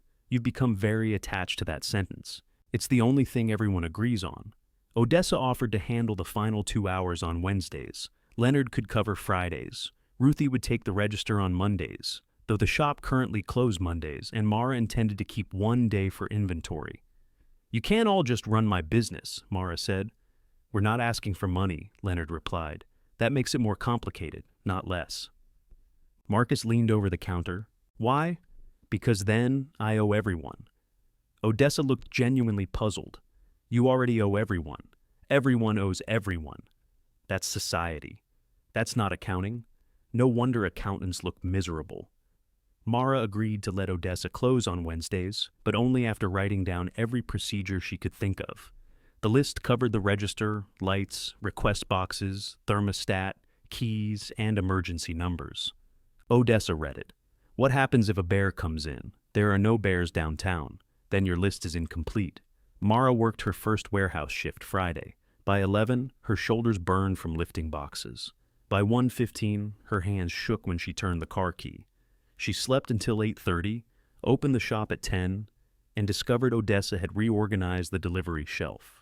The new arrangement was better. Mara changed it back. At 11, Dorothy called to ask where her next 5 books were.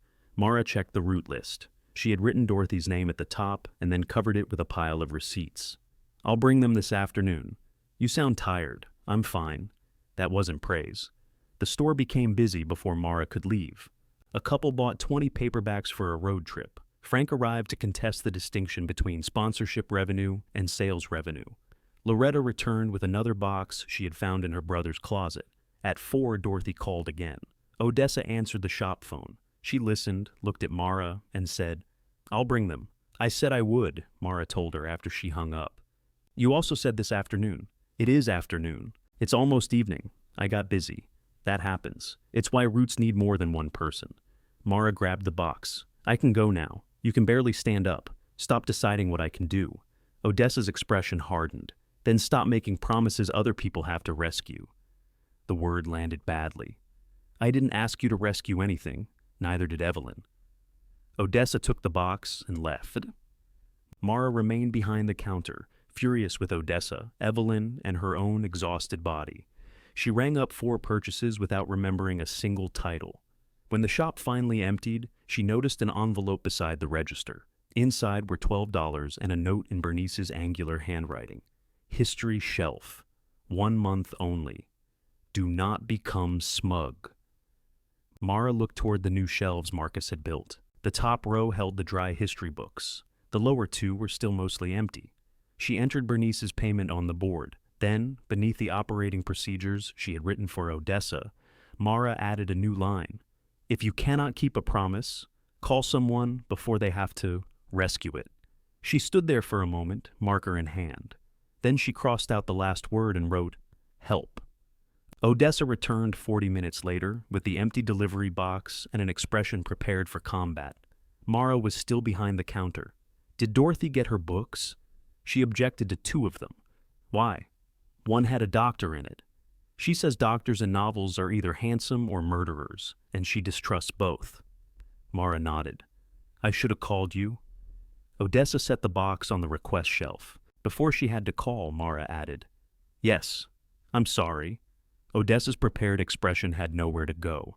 She adjusted her gloves. "Well, I can say it again if you missed it. I heard. I'm deciding how much to enjoy it."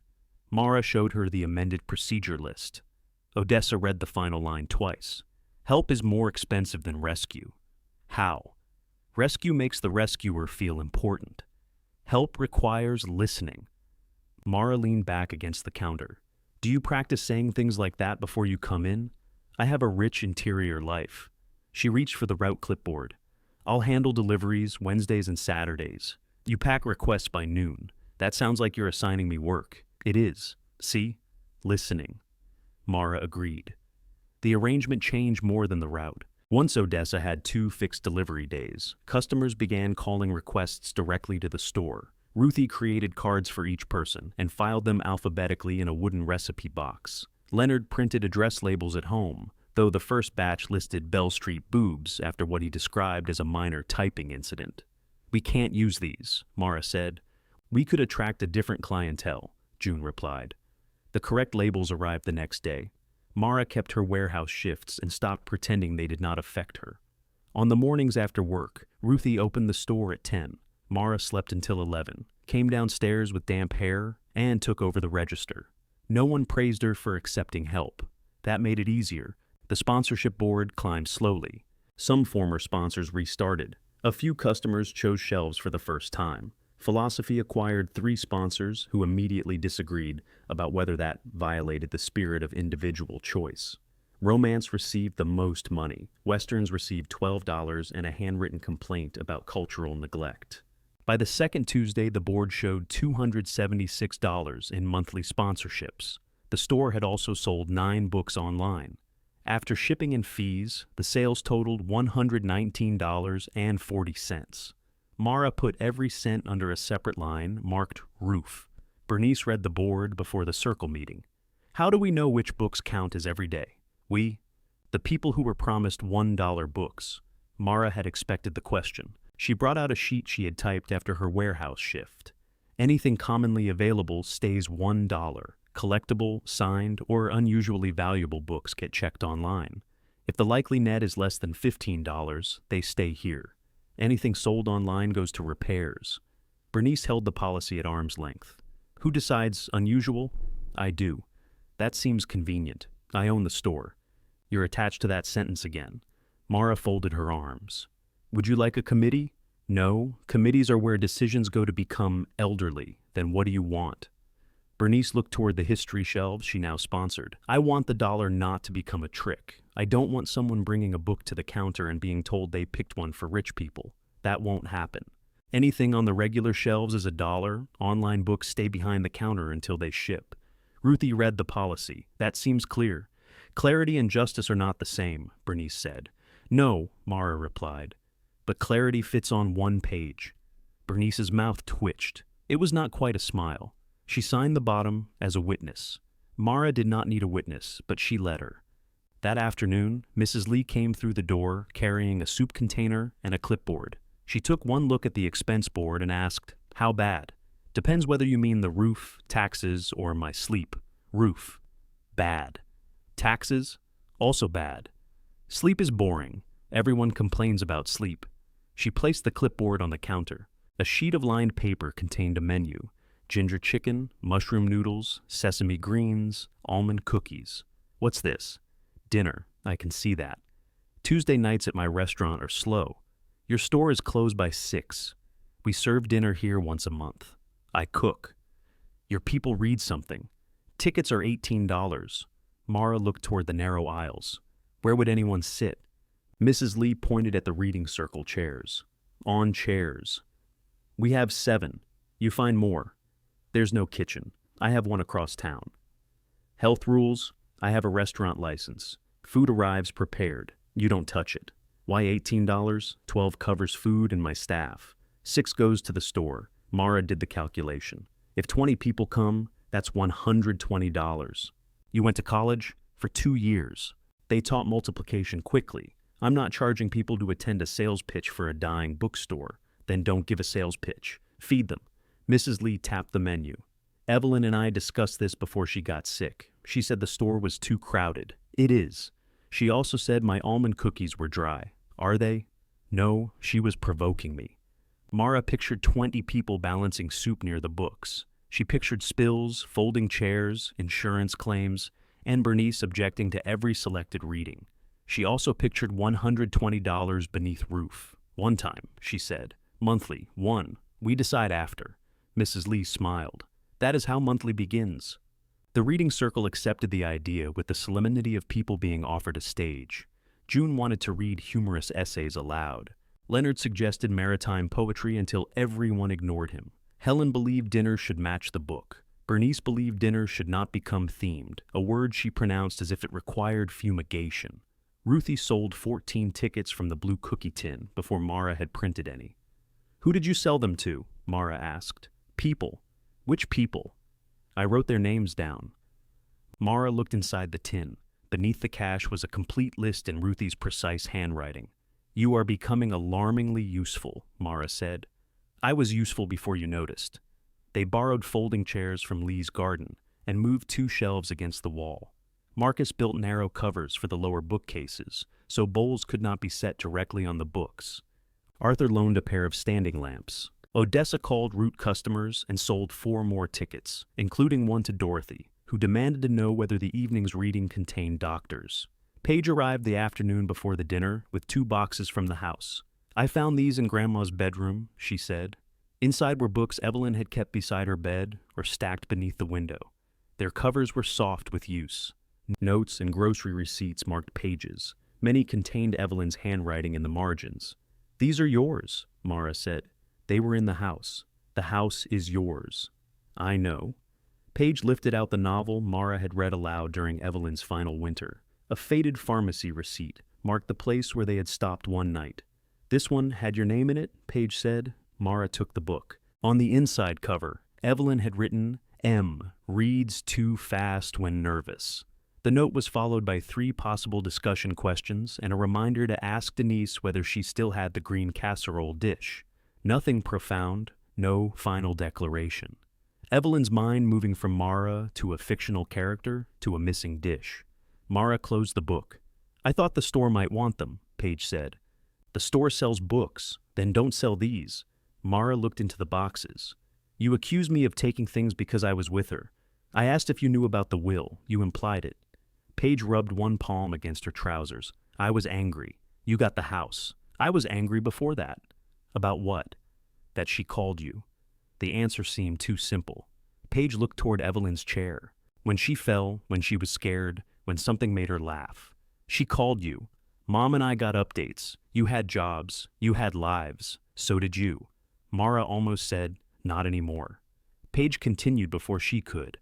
I know you gave things up. I also hated you for being the one who knew how she took her tea. It was tea. It was proof. Of what? That you were there. Mara looked at the note inside the novel. Being there wasn't always a prize. I know that now. Paige left the boxes. Mara placed them beneath the reading circle table, not on the sale shelves. The dinner sold 24 tickets. Mrs. Lee arrived with 2 employees, insulated carriers, and a strict plan for serving. The reading circle had no plan at all. June changed her selection twice. Leonard brought a sea ballad despite the vote. Bernice complained that the lights were too flattering, and therefore suspicious. People crowded the aisles with bowls in their laps. Frank argued with Arthur about the expense board. Dorothy approved of the noodles and disapproved of a story containing a cardiologist. Marcus came late from his adult reading group and stood in the back until Mara found him a milk crate. Paige took a folding chair near the register.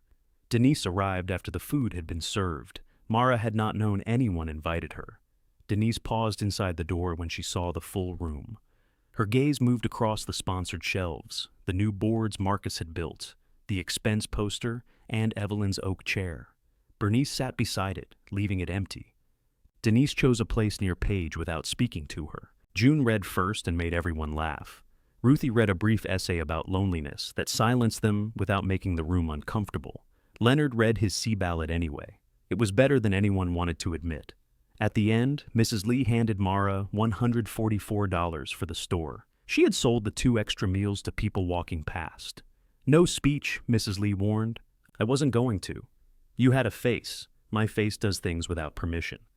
After everyone left, Denise remained near the back table. She touched the green cardigan folded beside Evelyn's books. You put out her chair, she said. It was already here. She never let me sit in it. Mara looked at her mother. Did you ask? I knew better. Across the room, Bernice went still. Denise noticed. You would remember. Bernice met her eyes. I remember you taking the key, and you giving it back to her. The silence between them had age in it. Mara stepped closer. What key? Denise picked up her purse. Ask Bernice. That seems to be how this family handles history. She left before Bernice answered. At the counter, Mara added the dinner money to the board. The roof fund was still painfully small. The taxes still waited. One good evening had required borrowed chairs, donated labor, and nearly every person she knew. The deadline she had given the store was 3 days away. Mara uncapped the marker. Under the current total, she wrote, Next supper, 1 month. Behind her, Bernice let out a breath. This isn't a promise, Mara said.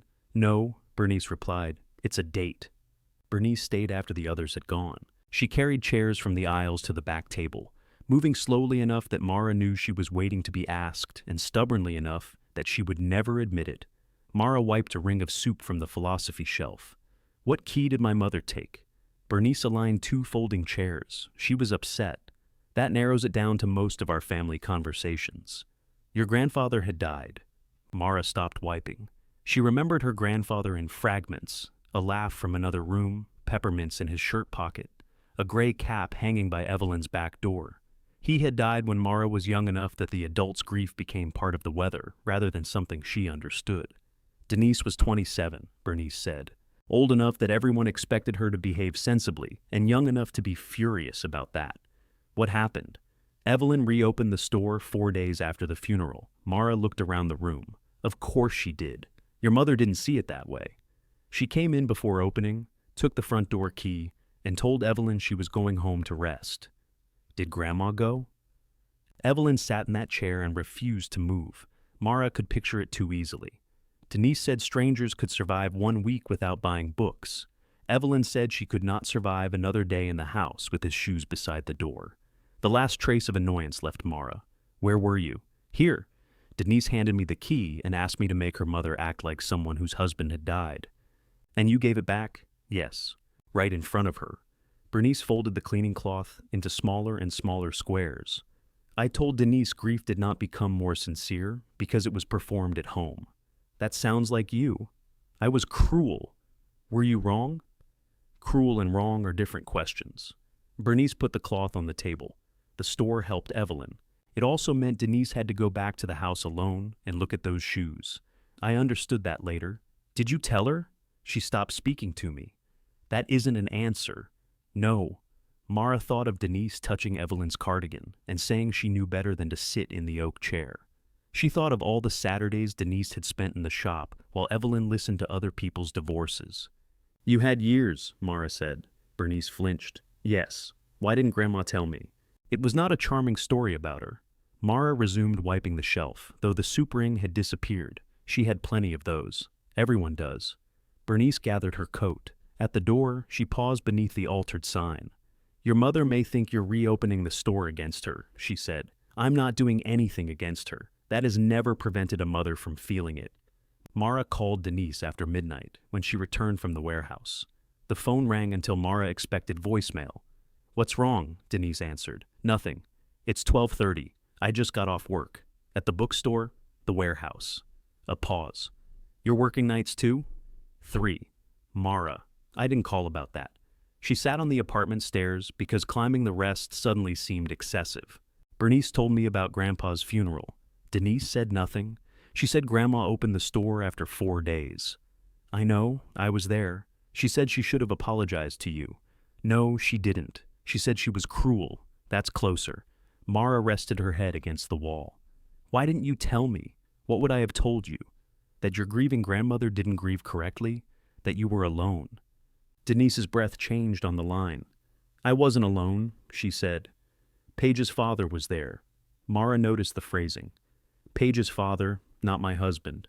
He had left before Mara was born, before Denise married Mara's father, who had died in a highway accident when Mara was 19. The bellwomen collected absences in different forms. You felt alone, Mara said. Bernice told you that? No. Then don't decorate the story for me. All right. Another pause. Denise asked. Are you keeping the store? Until the next supper, at least. So, yes, for a month. Your grandmother used to decide things a month at a time until everyone else realized she had decided forever. I'm not her. No, you apologize more. It might have been a joke. Mara could not tell. Before hanging up, Denise said, You should not have to work nights to preserve someone else's idea of you. Mara sat with that after the call ended. The sentence stayed with her through the next weeks, changing meaning according to how tired she was. On good mornings, the store felt less like Evelyn's test and more like Mara's own work. She created 10-book bundles for online customers who wanted mysteries, romances, or westerns, but did not care about exact titles. Each book remained $1. Customers paid shipping, and Mara charged nothing for choosing, except the satisfaction of preventing 10 more books from gathering dust. Odessa found the selections too conservative. If someone asks for mystery, they don't mean 10 books with sad men in fog, she said. That is at least half the genre. Give them one funny murder. Funny murder sounds concerning, only if you know the victim. They packed bundles at the back table. Ruthie printed labels. Leonard carried packages to the post office and returned with opinions about tape. The system was not fast, but it turned shelves nobody browsed into modest weekly revenue. Mara added each total to the board. Sponsorships reached $360 a month. The online repair fund passed $400. Store sales covered utilities for the first time, though only because Mara did not pay herself. The roof remained a number so large it seemed unrelated to the smaller numbers accumulating beneath it. The second roofing estimate came in at $17,600. Mara posted it beside the first. Why show both? Paige asked during a Saturday visit. Because the cheaper one is still terrible. You know, most businesses don't put their problems on the wall. Most businesses don't have Leonard counting the register from across the room. Leonard looked up from philosophy. You were short $2 Thursday. I bought toilet paper. Documented? Mara pointed to the receipt pinned under expenses. Paige studied the board. You're serious about this. I thought the night job was subtle. I thought you were being stubborn until closing. So did I. Paige wandered toward the boxes of Evelyn's books. They remained beneath the reading circle table. Mara had not sold them, but she had begun reading the marginal notes. Evelyn argued with authors, corrected recipes printed in novels, and underlined passages without explaining why. In one book, she had written, "Denise would hate this woman." Then, 2 chapters later, Denise would understand her. "Mom says you're turning the store into a community center," Paige said. "Mom says community center like it requires pest control." She's worried. She's good at making worry sound like disapproval. "Maybe you're good at hearing it that way." Mara looked at her sister. Paige lifted both hands. "I am not volunteering to mediate." "Then what are you doing?" "Inviting you to dinner Sunday, at the house." "Why?" "Because normal families have dinner." "Name one." Paige smiled despite herself. 6 o'clock. The dinner included Ron, Tina, and Denise, which meant normal had been used recklessly. Evelyn's house no longer smelled like Evelyn. Paige had moved the furniture to the walls and cleared the dining room for possible rentals. Small framed cards on the mantel showed sample table arrangements. The blue dishes had been replaced by white plates that photographed better. Mara arrived carrying wine. Ron embraced her at the door with unusual enthusiasm. "There's our bookseller." "I've owned the store almost 6 weeks, Ron. That's what I mean. I hear it's going great. The roof needs $17,000. He waved one hand. "Every building needs something." At the table, Tina asked about the supper night. Paige described the crowd and Leonard's sea ballad. Denise ate quietly. Ron said Evelyn would have loved seeing Bell Street busy again, though Mara could not remember seeing him inside it before the funeral. They had reached dessert before Mara understood she had been invited for a purpose. Paige served slices of bakery pie. Ron cleared his throat. Denise put down her fork. "We've been talking," Ron began. That phrase should come with an alarm.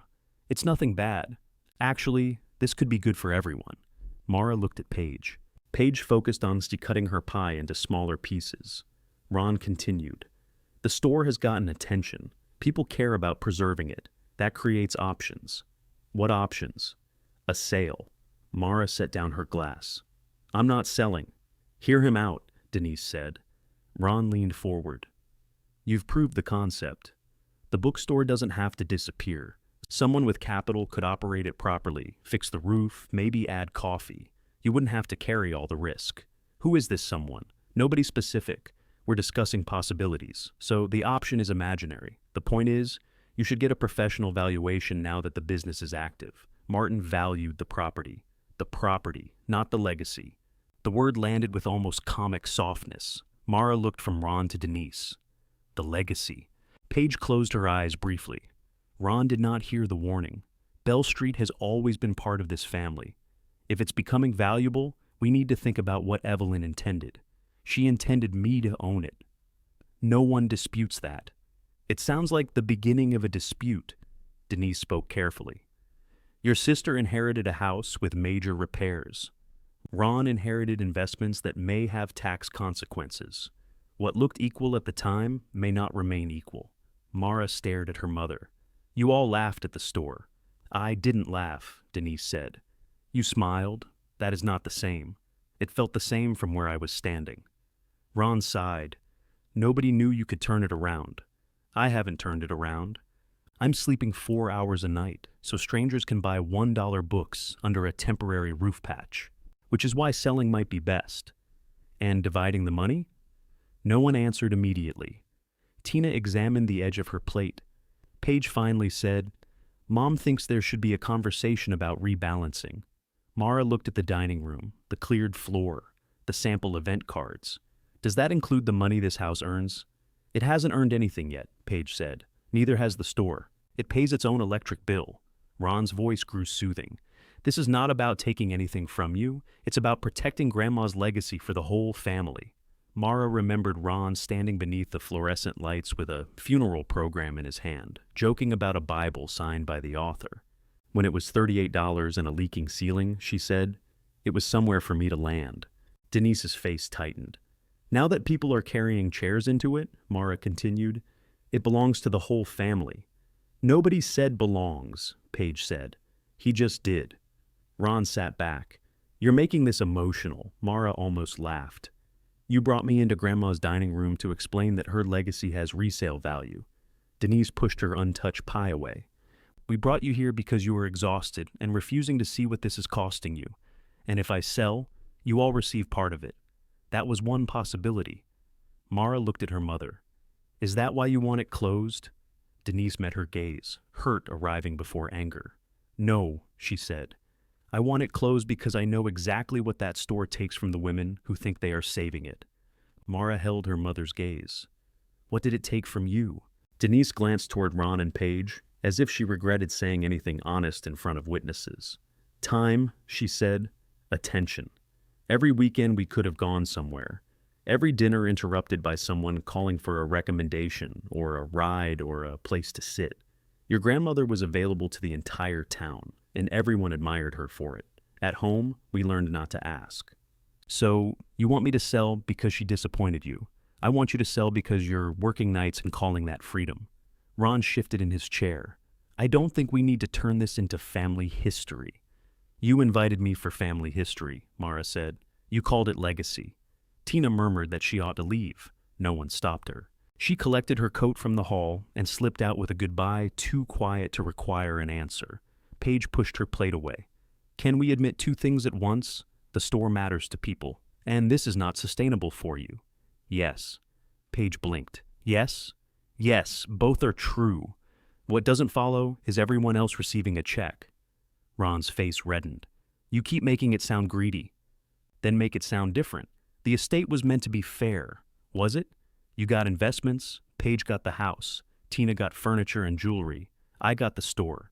Nobody asked whether I wanted your account rebalanced when the ceiling fell. That's because the business appeared to have no value. It appeared to have no value to you. Those are the same thing in an estate. Denise looked at him. Ron, what? We're speaking honestly now? Mara stood. Good. Honestly, you do not care if Bell Street Books stays open. You care that someone might care enough to pay for it. That is a childish interpretation. No. Childish was laughing at the $1 sign. Ron started to answer, but Paige spoke first. I don't want money from your store. Everyone turned toward her. Paige's hand tightened around her napkin. I said there should be a conversation. I didn't agree that we should divide a sale. You said the house repairs weren't fair, Denise reminded her. I said they were expensive. You said Mara had free housing. I was upset. Ron leaned back. Wonderful. So, we've gathered to discover Paige has no position. At least mine can change, Paige said. Mara did not wait for the next version. She took her coat from the hall. Denise followed her onto the porch. The night had turned cold. Evelyn's garden beds lay dark beneath the windows, trimmed too neatly now. Through the dining room curtains, Ron's hands moved as he continued an argument without them. I should not have included the money, Denise said. Mara pulled on her coat. But you did. I let Ron frame it. You agreed. Yes. The admission was bare enough to slow Mara. Denise folded her arms against the cold. Paige called me after the first supper. She said the store was full, and you looked exhausted. I remembered your grandmother after your grandfather died. Everyone said the shop saved her. Nobody asked what it cost to need saving that badly. That doesn't explain dividing the money. No. That part was ugly. Mara looked toward the street. I am not asking you to forgive it tonight, Denise said. I'm asking you not to prove me wrong by destroying yourself. You don't get to turn concern into ownership. I know. Do you? Denise looked older on the porch than she had at dinner. I'm trying. Mara stepped down onto the walk. Behind her, Denise said, You are disappearing into that store. Mara turned. At least when I disappear there, people notice I'm gone. The pain on her mother's face arrived so quickly that Mara wished the sentence unsaid. She drove away before apology could become another thing she owed. The furnace stopped the next morning. Mara woke because the apartment had become unnaturally quiet. No pipes knocking, no low rush of air through the floor vent. She could see her breath faintly in the kitchen. Downstairs, the thermostat read 54. Arthur arrived with a toolbox and a cinnamon roll. Marcus arrived 10 minutes later because Arthur had called him. And Leonard arrived because apparently mechanical failure traveled through the same network as death. They opened the furnace panel. Arthur made thoughtful noises. Marcus held a flashlight. Leonard read the warning label aloud. Do not store flammable materials within 3 feet, Leonard said. We can read, Arthur told him. I'm creating a safe workplace. You're standing where the tools go. The immediate problem was a failed motor. Arthur knew a supplier with a replacement, though it would consume nearly everything Mara had earned from the dinner and online sales. The larger problem was the furnace's age. Parts would become harder to find. Replacement would cost several $1,000s. "Can we keep this one running?" Mara asked. Arthur looked at the rust inside the panel. "For a while." "How long?" "Buildings don't promise tomorrow. If one more man says that to me, I'm setting the building on fire." Leonard pointed to the warning label. "Not within 3 feet." They found the motor. Mara paid for it. Arthur refused labor charges and accepted $2 for the cinnamon roll and a Western. The heat returned by afternoon, but the number on the expense board did not. Mara stood behind the counter after closing and subtracted the furnace repair from the roof fund. Then she wrote, "Estimated furnace replacement" beneath the roof estimates. The board had become an exhibition of approaching disaster. She worked at the warehouse that night and dropped a case of canned tomatoes. No one was hurt. The cans rolled across the concrete in every direction, while her supervisor, a tired woman named Kelly, helped gather them. "You need fewer shifts?" Kelly asked. "I need more money. That wasn't the question." Mara knelt to reach a can beneath a cart. "I'm fine." Kelly watched her stand. "You're moving like my washing machine before it died." "Did it get fewer shifts?" "It flooded my kitchen." On the drive home, Mara passed Bell Street without turning. She continued to the river, parked beneath a street lamp, and shut off the engine. She imagined selling. The thought had always arrived wearing her family's voices, which made rejecting it easy. Alone in the car, it sounded different. Sell the building. Pay the card. Rent an apartment with a furnace someone else had to fear. Work one job, sleep at night. Read a book without calculating its shipping weight. The relief was so immediate, it frightened her. She stayed until the windshield began to fog. The reading circle came Tuesday in coats despite the repaired heat. Bernice distrusted furnaces after failure. Helen brought a space heater, which Leonard declared unsafe before plugging it in. Mara waited until they had poured tea. "I'm closing after the anniversary supper." June lowered a cookie. The store's anniversary fell on Saturday, 3 days away. Evelyn had opened Bell Street Books 38 years earlier, with 6 borrowed shelves and prices written in pencil. The Circle had already planned a larger supper with Mrs. Lee, though Mara had refused decorations containing the number 38, because it looked like an age no one believed for the building. Bernice said, "No." Mara almost laughed. "We did this. We're doing it again. I can't afford the furnace. I can't afford the roof. I'm using warehouse wages to buy toilet paper for strangers." "I reimburse toilet paper," Leonard said, not helping. Ruthie rose and went to the expense board. "How much does the store need each month?" "It's written there. That doesn't include you." Mara frowned. "I live upstairs. That is not pay. I don't take pay because there isn't any." Ruthie picked up the marker. "How much?" "Don't." "How much would your rent be somewhere else?" "I don't know." "How much do you need for food, car insurance, and everything else?" "More than the store makes." "Then the board is wrong." Mara felt irritation rise, followed by shame because Ruthie was right. The store appeared closer to survival only because Mara had erased herself from its cost. Marcus, who had come to measure covers for the supper tables, leaned against a shelf. "Put down a wage." "There is no wage." "Put down the one there should be." Mara named a number so modest it made Odessa swear. "That is not full-time pay," Odessa said. "It's what I would need to quit 2 warehouse shifts." Ruthie wrote it among the monthly expenses. The deficit widened. "There," Mara said. "Now it's accurate and worse." Bernice stood near Evelyn's chair, one hand on its back. When Evelyn got sick, the store worked only when she did. It barely worked then. Yes. She kept it alive through force of personality, bad records, and making everyone feel specially insulted. June nodded. She had range. Bernice continued. When she stopped, everything stopped. Deliveries, sponsors, regular hours. We thought loving the place was the same as sustaining it. Mara looked at the route cards, the policy beside the online shelf, and Ruthie's envelopes arranged beneath the register. "You made jobs," Bernice said. "Not employment, things people know they are responsible for. Odessa has routes, Ruthie has money, Leonard has packages, God help us. Marcus knows what breaks. Mrs. Lee knows what supper costs.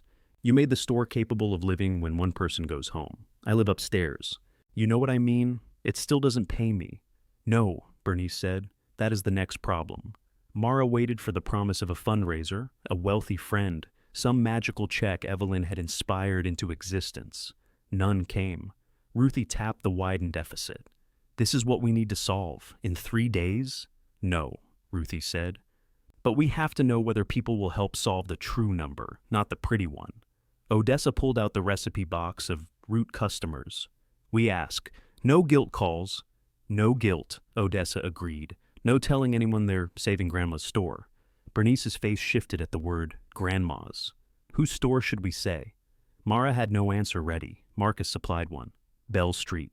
They made a new anniversary flyer. Not Save Evelyn's Legacy, which June proposed and Mara rejected. Not Roof or Ruin, which Leonard proposed and everyone rejected. The flyer listed what the store did in an ordinary month. Books sold, delivery stops, adult reading groups supplied, supper seats served. Below that, it listed the honest costs, including a modest wage for Mara and a repair reserve.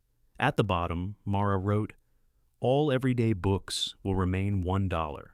Shelf sponsors make that possible." They printed 50 copies at the office shop down the street. Odessa took some on her route. Marcus carried them to the Thursday reading group. Ruthie called sponsors and invited them to the anniversary without asking for another $1. Leonard placed flyers in packages. Bernice took one and folded it into her handbag. "What are you doing with yours?" Mara asked. "Inviting your mother. She knows about the supper. I'm not inviting her to supper." Then what? To a conversation that should have happened 30 years ago. Mara shook her head. "Do not use my store to repair your conscience." Bernice accepted the blow. "Then I'll repair it outside." She did not call Denise from the shop. The closing sign remained beneath the counter, still blurred from the storm. Mara took it upstairs Friday night and laid it on the kitchen table. Beside it sat the novel Paige had brought, Evelyn's note visible inside the cover. M. reads too fast when nervous. Mara opened to the pharmacy receipt marking their last place. In the margin, beside a passage she did not remember, Evelyn had written only, "Wait." It was probably a note about pacing. It was not a message from beyond, permission, or instruction. Still, Mara left the closing sign on the table. In the morning, she opened Bell Street Books for its 38th anniversary without it. The first person through the door was Leonard, carrying a banner that read, 38 years of cheap books. Mara stared at it. "What?" he asked. "The print shop gave me a discount." It sounds like an accusation. It's accurate. June arrived behind him with a second banner rolled beneath her arm. Hers read, 38 years of expensive opinions. "That one stays," Mara said. Leonard looked wounded. "Mine has larger letters." They hung both. Mrs. Lee's crew carried in trays for the evening supper. Ruthie placed the blue cookie tin at the register, with separate envelopes for books, tickets, shelf sponsors, and roof contributions. Mara had objected to the last category. "If somebody wants to give once but not monthly, where does it go?" Ruthie asked. "Online repairs." That line says online, it's all money. Then why do banks have more than one account? To confuse people. Ruthie created the envelope anyway. Odessa set up a table for delivery requests near the front window. Marcus arranged photographs from the Thursday adult reading group, each showing only hands, open books, and coffee cups, because several participants had not wanted their faces displayed. Arthur repaired a wobble in the philosophy bookcase, while Frank stood beside him, explaining the mathematically correct method. By 10, the shop smelled of coffee, dust, sawdust, and ginger chicken. Mara had expected people to arrive for the supper. She had not expected them in the morning. Dorothy came first, wearing the red housecoat beneath a winter coat, as if changing clothes for downtown exceeded the dignity of the occasion. She brought $12 for the large print shelf, and a written list of doctors she would permit in fiction. Arthur Bellamy sponsored woodworking. Mrs. Donnelly sent $24 with Odessa because she did not trust herself to remember the next month. Walter Briggs from Benton House chose naval history and objected when Mara labeled it war. "It has ships," he reminded her. Frank Tully arrived with a spreadsheet.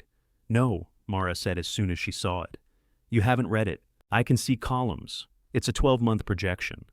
Frank, "It incorporates seasonal sales, supper revenue, sponsorship growth, online books, and your wage."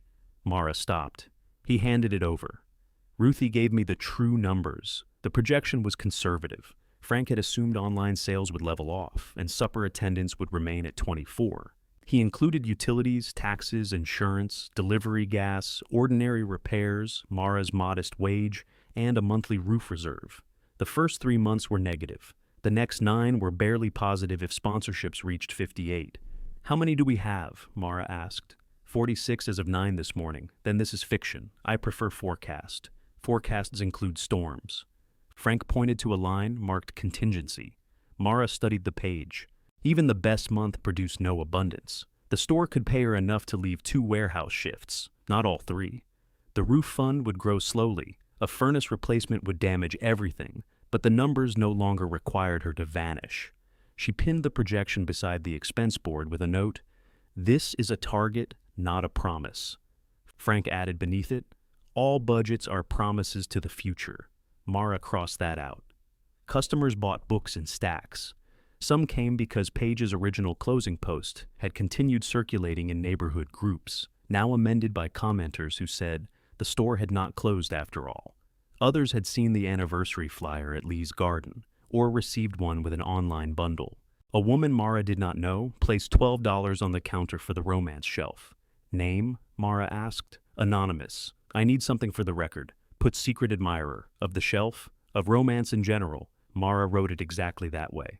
A man brought in an old Bell Street bookmark and asked whether it earned a discount. Mara told him the book was already $1. He said Evelyn used to give him 2 for 1 on rainy days. "It isn't raining," Mara said. She would have anticipated weather. You knew a more generous Evelyn. "No," she complained every time.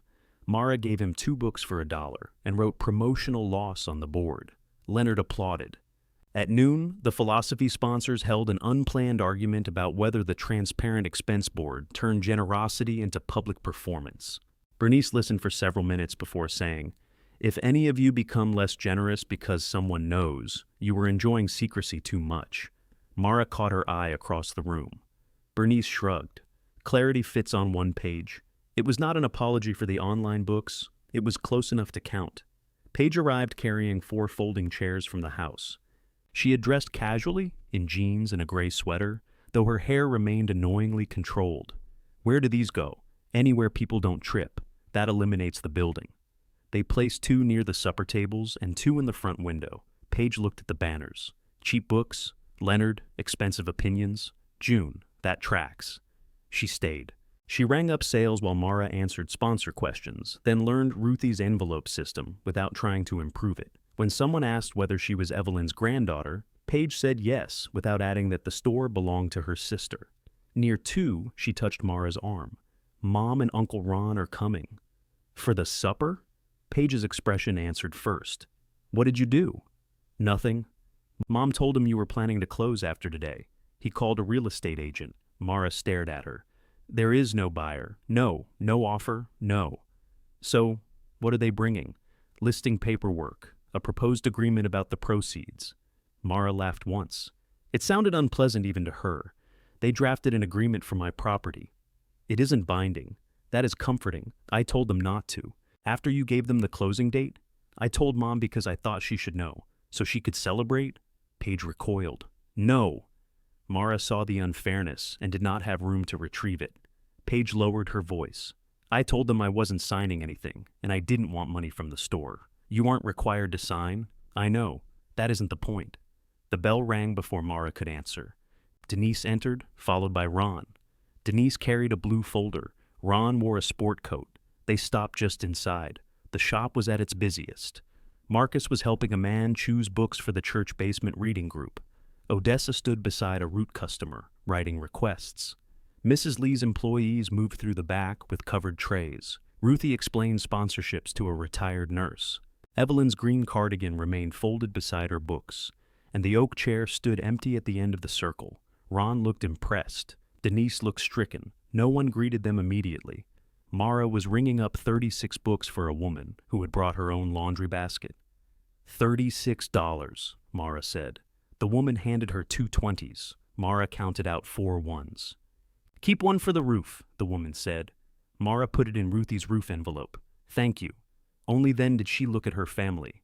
"You brought paperwork." Ron glanced around. "Can we speak privately?"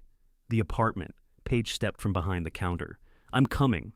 Ron's jaw shifted, but he nodded. Before they could go upstairs, Bernice approached Denise. May I talk to you first? Denise held the folder against her body. This isn't a good time. It hasn't been a good time for 30 years. Mara saw her mother's face close. Bernice continued quietly. I was wrong to give Evelyn that key in front of you. Denise looked toward the front door.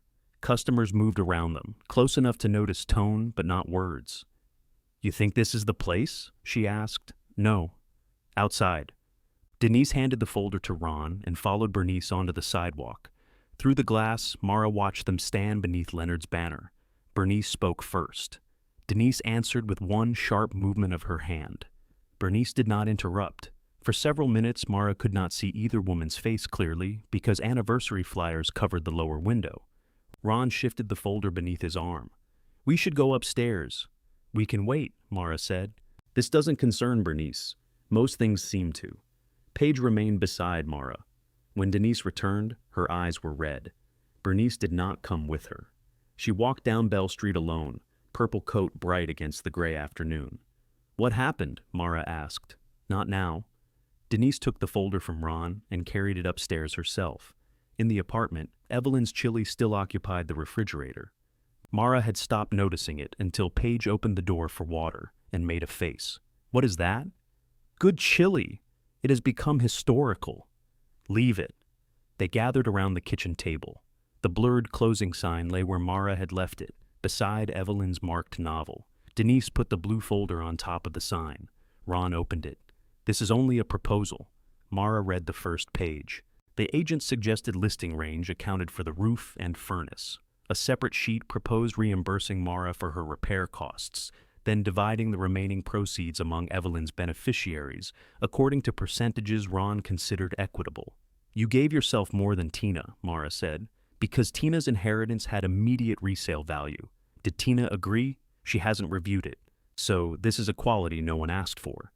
Ron took off his glasses. Mara, look downstairs. You created value. So you keep saying. I mean that as respect. Respect would be asking whether I wanted to sell. You announced a closing. I announced a possibility in my own store. Denise sat opposite Mara. Are you still closing? Mara looked at the blurred sign beneath the folder. I don't know. Ron spread one hand, then signed the listing agreement. If no acceptable offer comes, nothing changes. Except, strangers walk through measuring what everyone built. That is how selling works. I know. She moved the folder aside. Ron's patience cracked. What exactly are you waiting for? A roof to appear from public affection? No. A business that pays one employee with 46 shelf sponsors? 51, Paige said. They all looked at her. Ruthie updated the board, Paige added. Ron exhaled. 51. Mara thought of Frank's forecast. 58 made the projection possible, not safe. 7 more sponsors would not erase risk. Neither would this crowded day. She looked at Denise. Do you want me to sign? Her mother's hand rested near Evelyn's note. I want you safe, Denise said. That isn't an answer? No. Denise swallowed. I don't want you to sign today. Ron stared at her. We discussed this. I know. You agreed the store was draining her. It is. Then what changed in 20 minutes? Denise looked toward the floor, as if she could see through it to the crowded shop below. I went downstairs. Ron pushed back from the table. This is exactly why financial decisions shouldn't be made in sentimental settings. Mara closed the folder. This isn't a financial decision for you, she said. It's a chance to be right after you laugh too soon. He stood. I came here to protect a family asset. You came here because the asset stopped looking embarrassing. That building came through our family, and Grandma gave it to me. Because you needed somewhere to live. The old wound opened with perfect accuracy. Mara rose, but her voice stayed level. That is what you decided she meant, because it let you feel generous toward me. Ron's expression flickered. Maybe she did worry about me, Mara continued. Maybe she knew I needed somewhere to land. But she also knew this store. She knew it was hard, disorganized, and full of people who never leave on time. She did not hand me nothing. Then why are you working at a warehouse? Because value and money are not the same. That's the mistake all of you made in both directions. Paige sat very still. Mara touched the blue folder. When there was no money, you saw no value. Now that there might someday be money, you see nothing else. Ron collected his glasses. So, that's a no. That's a no. You're choosing strangers over family. No. I'm refusing to let family call ownership a form of love. He left the apartment. The front bell rang hard below when he pushed through the shop door. Conversation dipped, then returned. Denise stayed seated. I smiled, she said. Mara did not understand at first. At the $1 sign, after the funeral, I told myself I was smiling at Ron's joke, not at you. It felt the same. I know. Paige looked between them and quietly went downstairs. Denise ran one finger along the edge of the closing sign. Your grandmother did leave you somewhere to land. Mara's throat tightened. That doesn't mean she thought you couldn't fly, Denise said. It may mean she knew landing is part of it. The words were imperfect, too shaped perhaps by the conversation outside with Bernice. Mara did not reject them. Downstairs, someone began applauding. Leonard's voice rose above it. 58! Mara and Denise looked at each other. They went down together. Ruthie stood beside the expense board, marker in hand. The monthly sponsorship total had reached Frank's target. People clapped because Leonard had told them to, and because numbers were easier to celebrate than uncertainty. Frank found Mara near the stairs. The projection now balances. Barely. That is a form of balance, for 1 month. All months occur one at a time. Mara looked around the store. Nobody had saved it. The roof still needed replacing. The furnace remained old. The evening supper would earn a few $100s, not thousands. Her credit card still carried Cal's patch. Tomorrow, the store could be quiet. But 58 people had agreed to pay $12 a month, so everyone else could still buy a book for one. Denise walked to the back table. She stood beside Evelyn's empty chair, but did not touch it. Ruthie approached Mara with the blue cookie tin. Roof contributions, she said. Mara lifted the lid. It held ones, fives, checks, and several folded notes. No astonishing amount. No rescue disguised as arithmetic. How much? Enough for the next section when you combine it with online sales. Mara looked at the water-stained ceiling. We'll still have to do the roof in stages, Ruthie said. I know. Does that mean we're open tomorrow? The room did not go silent. Customers kept talking. Mrs. Lee called for someone to move a tray. Leonard argued that 58 deserved a revised banner. Mara saw the closing sign upstairs in her mind, blurred and covered by Ron's proposed division of her life. Yes, she said. We're open tomorrow. Ruthie nodded as if confirming a delivery time. Across the room, Denise placed $12 on the counter. For what? Mara asked. Her mother looked toward the oak chair. Not that, Mara said before she could answer. Nobody sponsors Grandma's chair. Denise considered this. Then the front desk, she said. The place where work happens. Mara wrote her name on a card. When she looked up, Denise had not left. Denise stayed through the supper. She did not offer to help, then helped anyway. Mrs. Lee handed her a stack of bowls without ceremony, and Denise carried them between the chairs. When someone asked whether she was Evelyn's daughter, she said yes and waited for the usual story about how generous or funny Evelyn had been. Instead, the woman said, she could be mean about biographies. Denise smiled. She could be mean about almost anything. They spoke for several minutes. Bernice returned after the first reading began.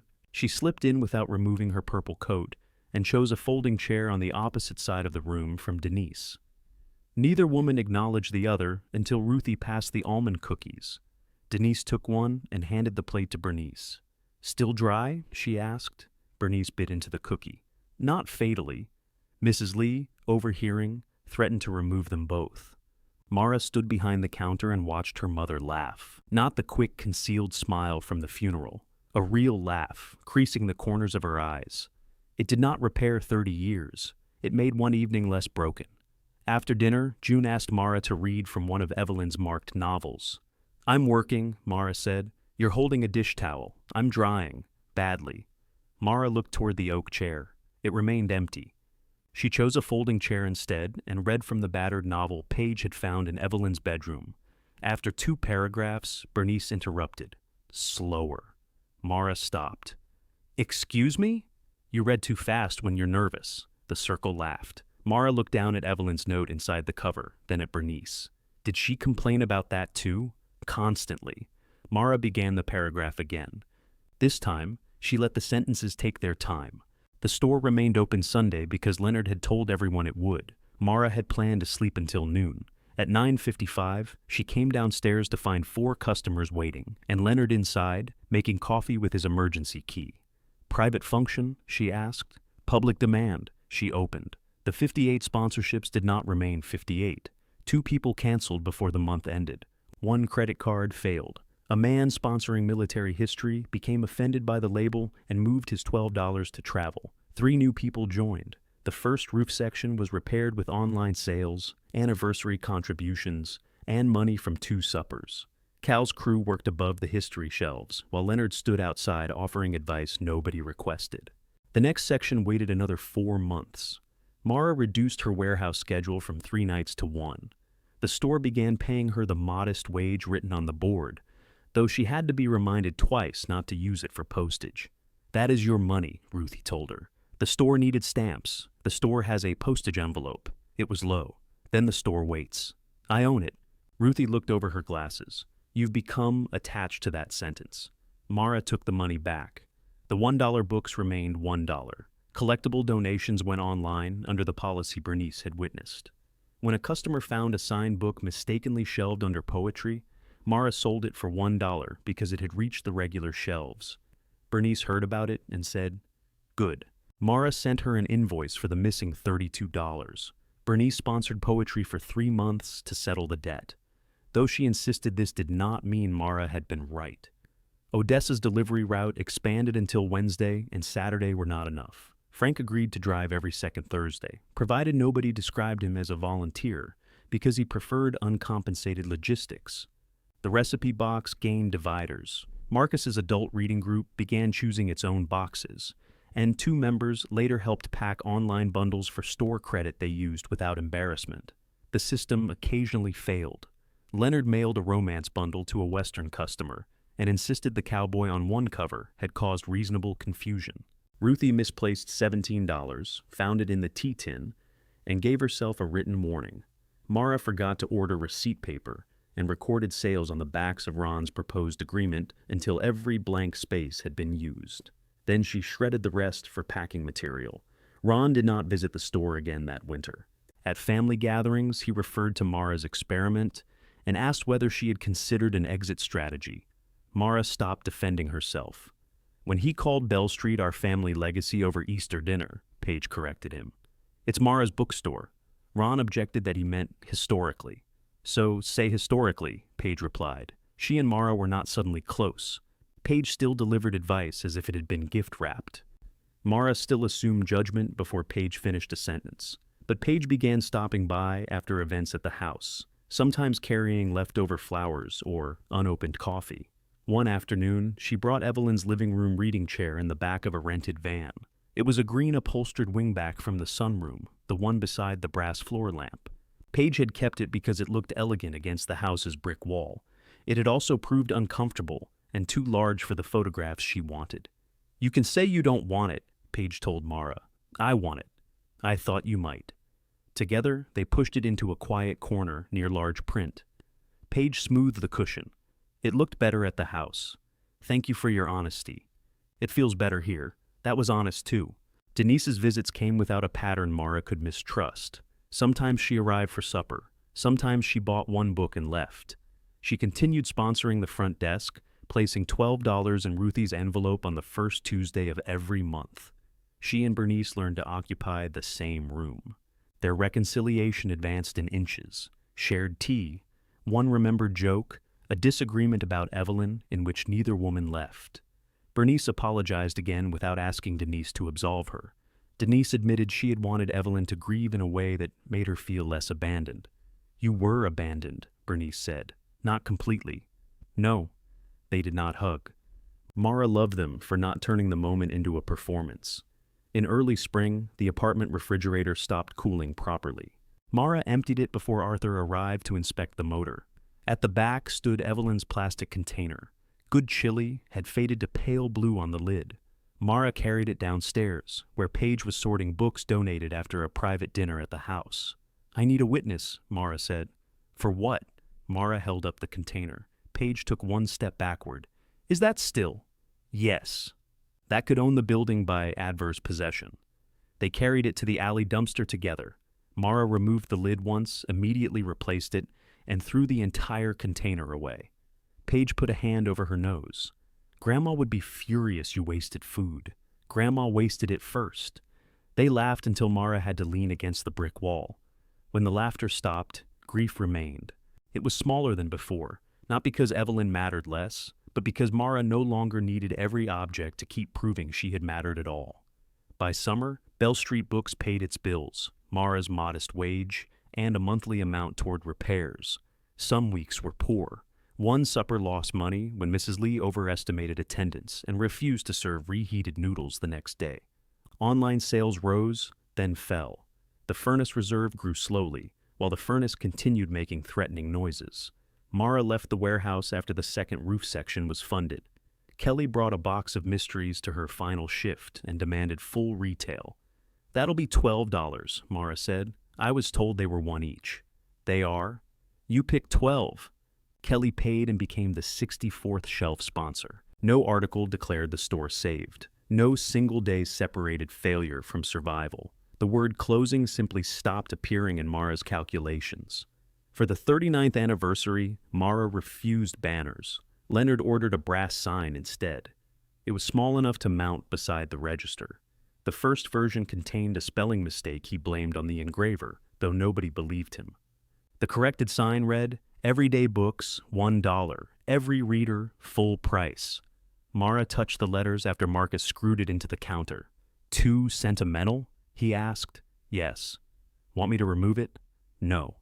The anniversary supper filled the shop again, but the evening felt different. Nobody was being asked to prove Bell Street deserved to exist. They ate, read, argued, and bought books. Paige brought chairs from the house. Denise served almond cookies while Mrs. Lee watched for criticism. Ron sent a card with no money inside and signed only his own name. Mara placed it in the desk drawer without deciding what it meant. After everyone else left, the reading circle returned the chairs to their uneven arrangement. Evelyn's oak chair waited at the end. Mara began stacking mugs. "Sit down," Bernice said. "I'm cleaning. You're circling. I own the mugs. There's that sentence." Mara looked at the chair. "That's Evelyn's place." Bernice's face softened, but her voice did not. "Evelyn is dead." The same words Mara had thrown at them on their first morning in the store came back without cruelty. June touched the seat. "The chair isn't." "I have work." "So did she," Odessa said. It rarely stopped her sitting. Mara set down the mugs. She crossed the room and lowered herself into Evelyn's chair. The oak arms were worn smooth. From there she could see the register, the brass sign, the water stains that remained even after the roof repairs, and the front window where the closing notice had once hung. Bernice opened that month's book. "Well," she asked Mara, "you read it." "Some of it, out loud?" Mara smiled. "Only if nobody interrupts." The circle made no promises. Leonard interrupted before the end of the first page. Hours later, Mara locked the front door and switched off the lamps one by one. The store settled around her, imperfect and solvent enough, carrying Evelyn without belonging only to her. Mara climbed the stairs to the apartment above it. For the first time, going home did not feel like leaving.